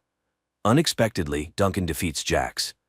Silas stops the duel and explains that he tested his theory, revealing that humans react faster by a fraction of a second than skin riders. Currently, Duncan has a weak companion, so he makes decisions with just one brain, the human one. In contrast, skin riders with healthy companions have a signal that passes through two brains, the humans and the companions, causing a slight delay. The conclusion is that humans will always outperform them in combat. To gain an advantage over humans, Silas plans to perform brain surgery to reduce the signal delay. However, a working drone and a test subject are required for this. In the meantime, the yellow drone brings Ezra to the excavation site, which the skin riders immediately learn about. Ezra unearths an item that the yellow drone calls a weapon. In the settlement, Abram, upon touching the obelisk, suddenly realizes that he understands the meaning of the hieroglyphs on it. However, he doesn't yet grasp what this knowledge entails. In the forest, the yellow drone warns Ezra about the approaching skin riders. They attempt to flee, but the skin riders surround them and take the unearthed weapon. Unexpectedly, the weapon activates and kills one of the skin riders. Taking advantage of the chaos, Ezra scatters the rest and escapes. Meanwhile, Fina tries to find out from the red drone why the unknown beings are resurrecting humanity. She requests the revival of Duncan, unaware that he has already been resurrected and has become a skin rider. Ezra brings the weapon meant to eliminate skin riders to the obelisk, hoping it will help establish contact. However, he refuses to kill the innocent inhabitants until the obelisk explains who they are and what is happening. The drones controlled by the obelisk promise to resurrect Ezra's family if he obeys them in all matters. Ezra has no choice but to comply. Later that night, Fina goes to the obelisk, where she finds Ezra, who, like her, hopes for the return of loved ones. They notice that the weapon unearthed in the forest has opened. The obelisk issues new symbols, instructing Fina to go to the lake to receive new people. However, skin riders spot her on the way. As for Abram, the drone tells him about the structure of the glowing companion on the necks of the skin riders, which is tightly connected to the human brain through a crystalline structure. The weapon found in the forest destroys these crystals, eliminating the parasite. When a skin rider dies, its memory is preserved on the crystal, which is passed down to its ancestor. This is what needs to be found and destroyed. Fina sees Lynn emerging from the lake and helps her get ashore. When Jax appears on the shore, the red drone neutralizes him. The girls attempt to escape but are captured by Duncan, who seizes the red drone and fails to recognize Fina, his beloved from the past. The girls try to flee, but Lynn injures her leg and orders Fina to go to the settlement and fetch her husband. Lynn, on the other hand, falls into the hands of the skin riders, who return her to the lake. There, Jax shows how the sparks work, healing her injured leg. But suddenly a stone hits Jax's head, and an unknown little wild girl takes Lynn to her forest dwelling, providing her with shoes and food. However, it turns out the girl cannot speak. During this time, Fina reaches the base and informs Ezra about the resurrection of his wife, Lynn. Despite the yellow drone's warning that when skin riders take someone, it's forever, Ezra is determined to rescue her. Jax finds the little wild girl's home, but she has already taken Lynn away. They hide in the forest. At the same time, Ezra contemplates how to disable the force field since the obelisk prevents him from doing so, leaving him unable to leave the gates. Fina admits that she saw Duncan, who is also with the skin riders now, and he didn't recognize her. She fears the same will happen to Lynn. Meanwhile, in the forest, Jax tracks the runaways and explains that even the sparks make mistakes, resulting in flawed individuals. He is ready to destroy the little girl, but Lynn persuades him not to do it. At the same time, Silas extracts the crystal companion from the deceased skin rider's neck and instructs one of the women to take it to the ancestor. Then, they bring Lynn to him. As for Abram, while communicating with the obelisk, he suddenly surmises that he had lived in this settlement before, which is confirmed by a notebook he found with his own handwriting. Later, Fina speculates that they all have lived here before. The yellow drone confirms this fact and leads Abram to a graveyard, where he shows everyone who is buried there, including Ezra's grave. It turns out that he had also been resurrected and lived in the settlement at one point. Then the yellow drone guides Abram to the next grave, where he finds himself and encourages him to start a new life honorably. Fina demands that the man bind himself. He agrees, but suddenly snatches a weapon from Fina and stuns the skin rider standing behind her. At the same time in the bunker, Abram is trying to find out from Yellow where the progenitor is located. However, she does not know, but Jax knows, and he heads to the bottomless lake, dives into it, and emerges in a cave. Meanwhile, Silas is trying to convince Ezra that life in his community is much better than in the bunker. Fina begins to trust Duncan and agrees with his plan. And in the camp, Lynn's escape is discovered. Duncan immediately receives a message about this from other skin riders and agrees with Fina's plan to send them on a false trail to enter the camp and save Ezra. The pursuit heads in another direction. Silas demonstrates to his brother the capabilities that a companion gives to the human body. He dips his hand into a vessel with sparks and explains that they cannot kill a companion as it goes against their principles. So if Ezra wants to kill the companion, he will have to kill the person. Fina and Duncan infiltrate the camp and seize the skin riders' weapons, and Jax reaches the ancestors' dwelling place. He asks them to explain how the drone works, and several human figures come out to him. Fina and Duncan find Lynn. The girl explains that after being infected by the parasite, she immediately plunged her hand into the sparks, and it seems to have helped. Duncan asks the women to leave while he finds Ezra. The ancestors show Jax how the drone works. And in the bunker, Yellow confesses to Abram that not a human lies in one of the graves. Silas proves to Ezra that the obelisk is no better than a companion, as it also subjugates people. He lets slip that all of them, including his brother's wife and daughter, once lived in the settlement. Their conversation is interrupted by Duncan, who, under threat of arms, takes Ezra and leads the group to the settlement by a shortcut. But the protective barrier detecting a companion in Duncan does not let him pass, unlike Lynn. Then Fina ties his hands. But at that moment, the pursuit led by Silas bursts onto the clearing. Duncan pushes Fina behind the barrier, and they with Ezra prepare to fight. Abram runs to the obelisk, and it lets the men through on the condition that Duncan remains in the yard until they figure out how to free him from the parasite. At the same time, the ancestors express concern about Jax's hatred for humans, as they are much better carriers than Kariks, and they advise him to find a compromise. Meanwhile, Duncan confesses that his companion is still weak, but he is gaining strength. He remembers the settlers and confirms that Kylie is alive. Sparks rejuvenate people in the prime of life, but children at the age of their actual death. He also lost a wife and a child, and it was Fina, although the woman does not remember this. Abram explains that they are another generation of the revived. The first one lies in the graves, and they are them too. Jax reprograms the red drone, refusing everything human that was in its memory. Fina unties her husband, but when she falls asleep, Duncan's companion receives a signal from Silas, and he heads to the bunker. There, Abram confesses to Ezra that the drone showed him the memory of another woman he saw a year before the invasion. It feels like someone knew about the invasion and offered people help. He wants to consult with Yellow, but she is nowhere to be found. This happens because Duncan is just locking the drone behind one of the panels.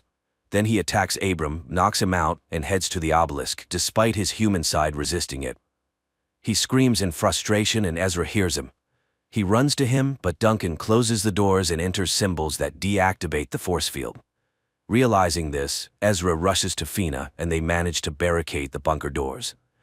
Duncan's companion comes out in the open and confesses that all this was done for the sake of the weapon he hid. He is ready to reveal where Kylie is now if they hand over the bunker to the skin riders. The man is tied up. Outside, the sounds of banging are heard, skin riders trying to break down the door. Through Duncan, Silas offers to hand over the bunker. Then he will say where Ezra's daughter is now, because someone from the first settlement managed to avoid death from disease. A debate ensues, resulting in a decision to deactivate the parasite using Lynn's medical knowledge. Jax returns. He expresses his dissatisfaction to Silas, as he could have infected Ezra long ago, but lets him go. Silas cuts off the conversation and orders to continue working on the drone. At this time in the bunker, Lynn tries to figure out how the companion works, and it confesses that it can cause great pain to its master. Ezra and Abram conclude that the settlement existed for at least 10 years, and there must be survivors, otherwise, who buried the fallen. Moreover, Yellow said that a drone is buried in one of the graves.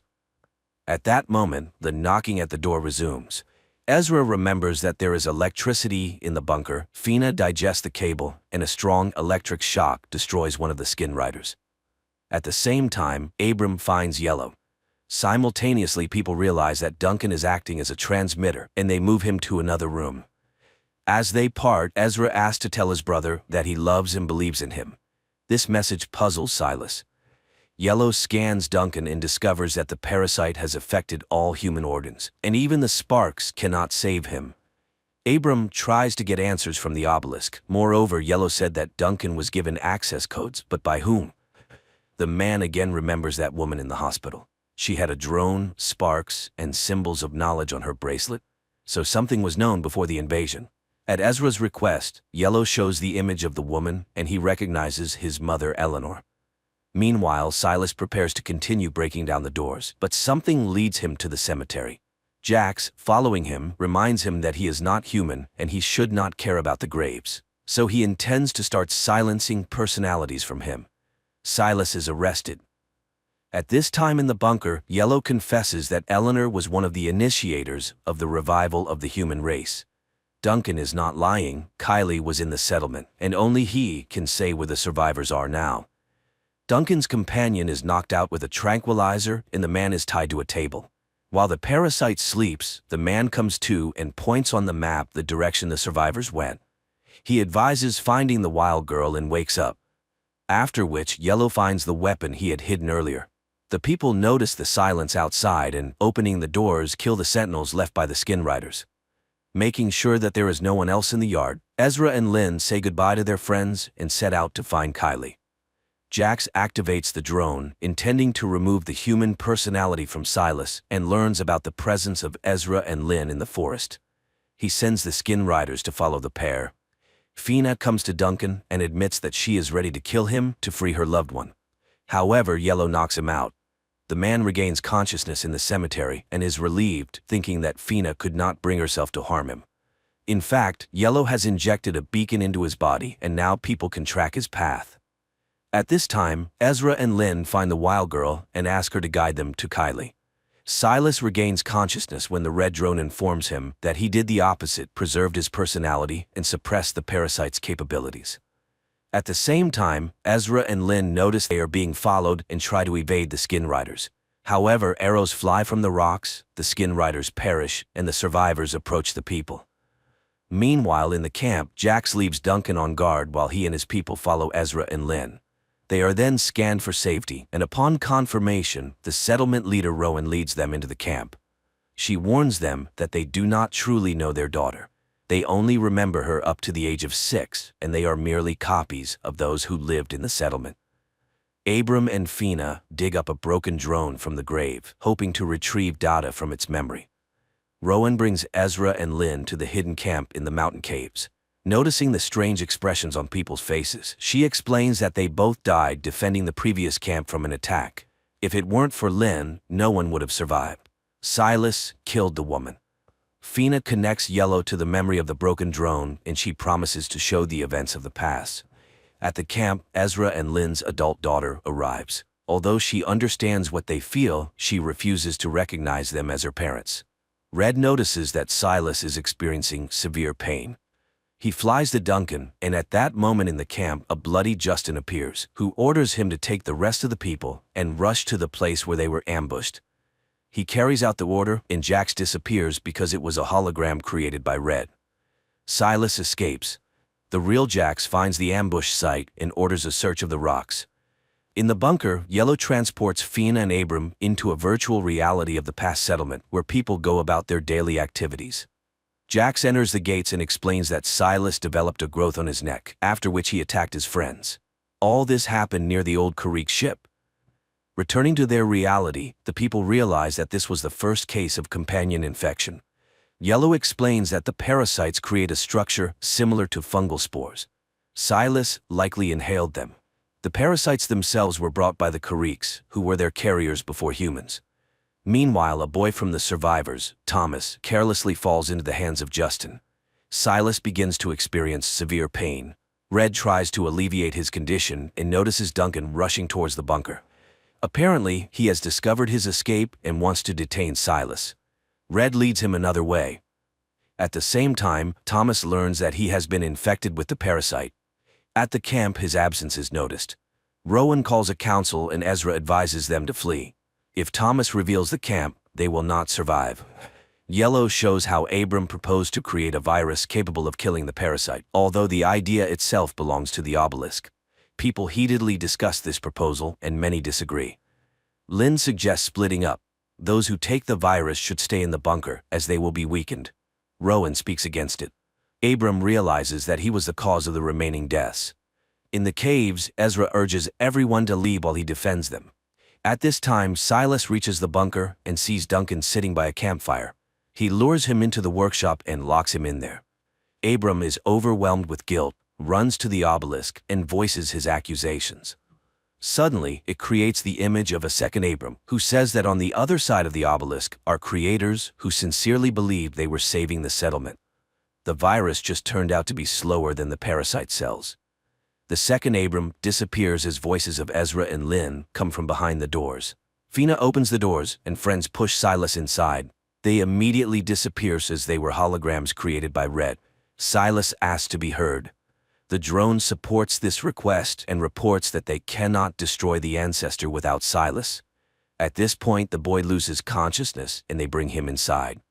Ezra, Lynn, and the young archers set up an ambush, but Thomas appears, shoots at them, and wounds Kylie's fiancé, Nico. Ezra kills the boy, and upon examining, finds a parasite. Lifting his arrow, he realizes there is something on its tip. At that moment, Jax appears with his people and calls them to battle. Red puts Silas into a coma. Meanwhile, Lynn and Kylie bring the injured Nico inside. Justin orders his man to watch the backup entrance to the cave. Lynn starts treating Nico, but the worst part is that the arrow tip might have a parasite larva. The boy then demands to be killed, as Lynn herself set such rules. Duncan tries to call any of the skin riders for help, and Yellow explains to Fina and Abram that the parasite is killing Silas so that he cannot reveal the way to the progenitor. Then Red admits that he can link the minds of Abram and Silas, which might help reveal the secret. At this time, Kylie decides to help her father patrol. The girl recalls the past and calls Jax his best friend, which greatly surprises Ezra. And his urge to kill arises because the parasites are very afraid that the human inside might take over if he remembers his attachments. Father and daughter return to the cave, and Ezra proposes that his wife, daughter, and Nico take another road while he guards them. After heated arguments, they head to the second exit. Abram enters Silas's mind and finds himself in a church. It turns out that the boy's mind considers the church a sanctuary. Abram admits that Silas will no longer come to himself, and he himself describes the way to the lake of the progenitor. The parasites are interconnected precisely through it. It is the source of their energy, strength, and knowledge. Silas knows for sure humanity will not survive if the lake does not disappear. Ezra resorts to trickery, and Kylie kills a lurking skin rider. The father bids farewell to everyone and stays in the cave. At the same time, Abram and Fina develop a plan to destroy the progenitor. Yellow explains that the weapon consists of 3 parts. 2 of these are standalone weapons, capable of operating independently of each other. However, the top part is dangerous for humans themselves, so it is discarded. Only the lower part remains, which destroys the progenitor. But this part will not work without the middle, where a human personality must be placed. But the progenitor has studied all the skin riders in this world, so the chances of getting into it are slim. And then Abram realizes why Silas was needed. Later, Fina reflects on her promise to Duncan to kill him and free him from the parasite. Then, Yellow admits that her husband is in the workshop in the yard. The woman arms herself and heads to the yard, but just as she is ready to open the door to the workshop, a skin rider enters the yard and releases Duncan. Fina tries to stop the men, but Duncan reminds her that she cannot kill him and leaves. At this time, Abram comes to Silas again and explains that they need his help. Jax decides to attack, realizing that Ezra is the only defender of the camp. He orders his men to engage him while he himself follows the trail of Lynn, Kylie, and Nico. Nico is losing strength, and Lynn decides to make a stretcher, although the boy asks to just leave him. And Ezra sets up an ambush, and one by one eliminates the skin riders, then follows the trail of his wife. Nico transforms and grabs Lynn by the throat. He is ready to kill the woman, but Kylie interferes.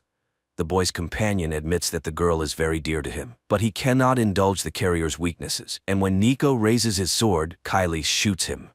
Ezra catches up with them, not knowing that Jax is monitoring their reunion, but he receives a message about Silas's betrayal, and Jax leaves. Silas asks Abram to wait for his death, take his crystal, and insert it into the weapon. Then he will be in the middle part and can help. Abram does not fully understand how it works, but thanks Silas. They say goodbye. Abram comes to his senses when Silas dies, and Jax catches up with Duncan and his men by the lake. After a dispute, he orders everyone to stay in ambush, and he and Duncan will dive to the progenitor. Meanwhile, Lynn and Ezra bury Nico and console their daughter. Simultaneously, Fina and Abram bury Silas. Later the groups meet, unaware that a black drone is watching them, which takes off above the earth and heads for a spacecraft.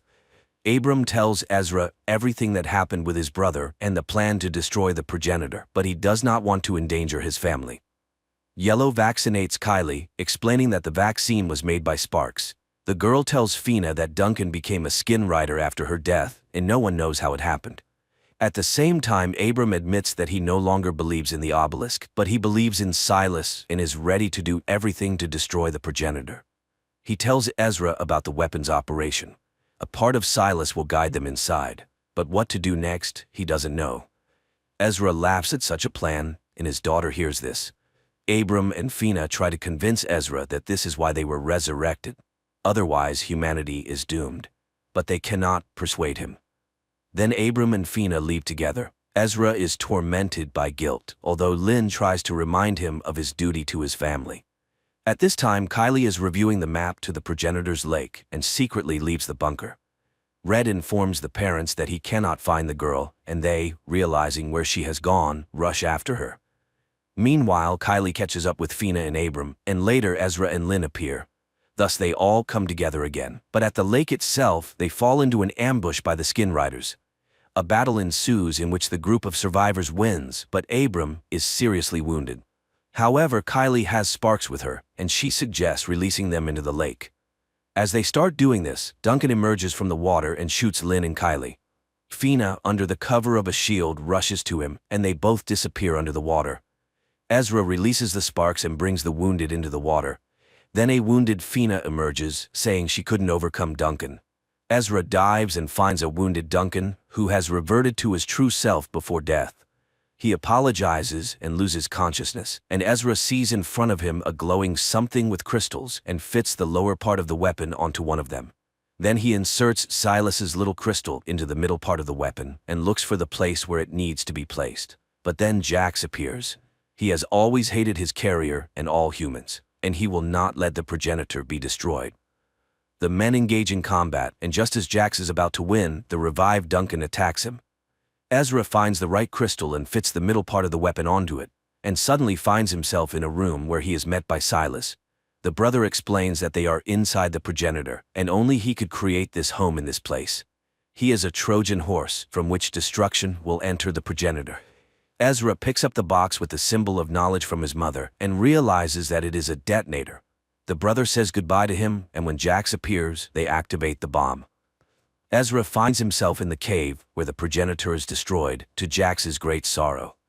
The man emerges and finds his loved ones healed. Their elation is washed by a black drone, which again heads to the spaceship, where it is met by Eleanor and Duncan.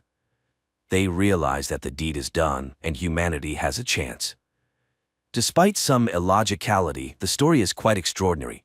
It's not about battles with aliens, as the Kariks are only briefly shown once in a flashback, and not about humans' attempts to cunningly escape the dictate of their rule.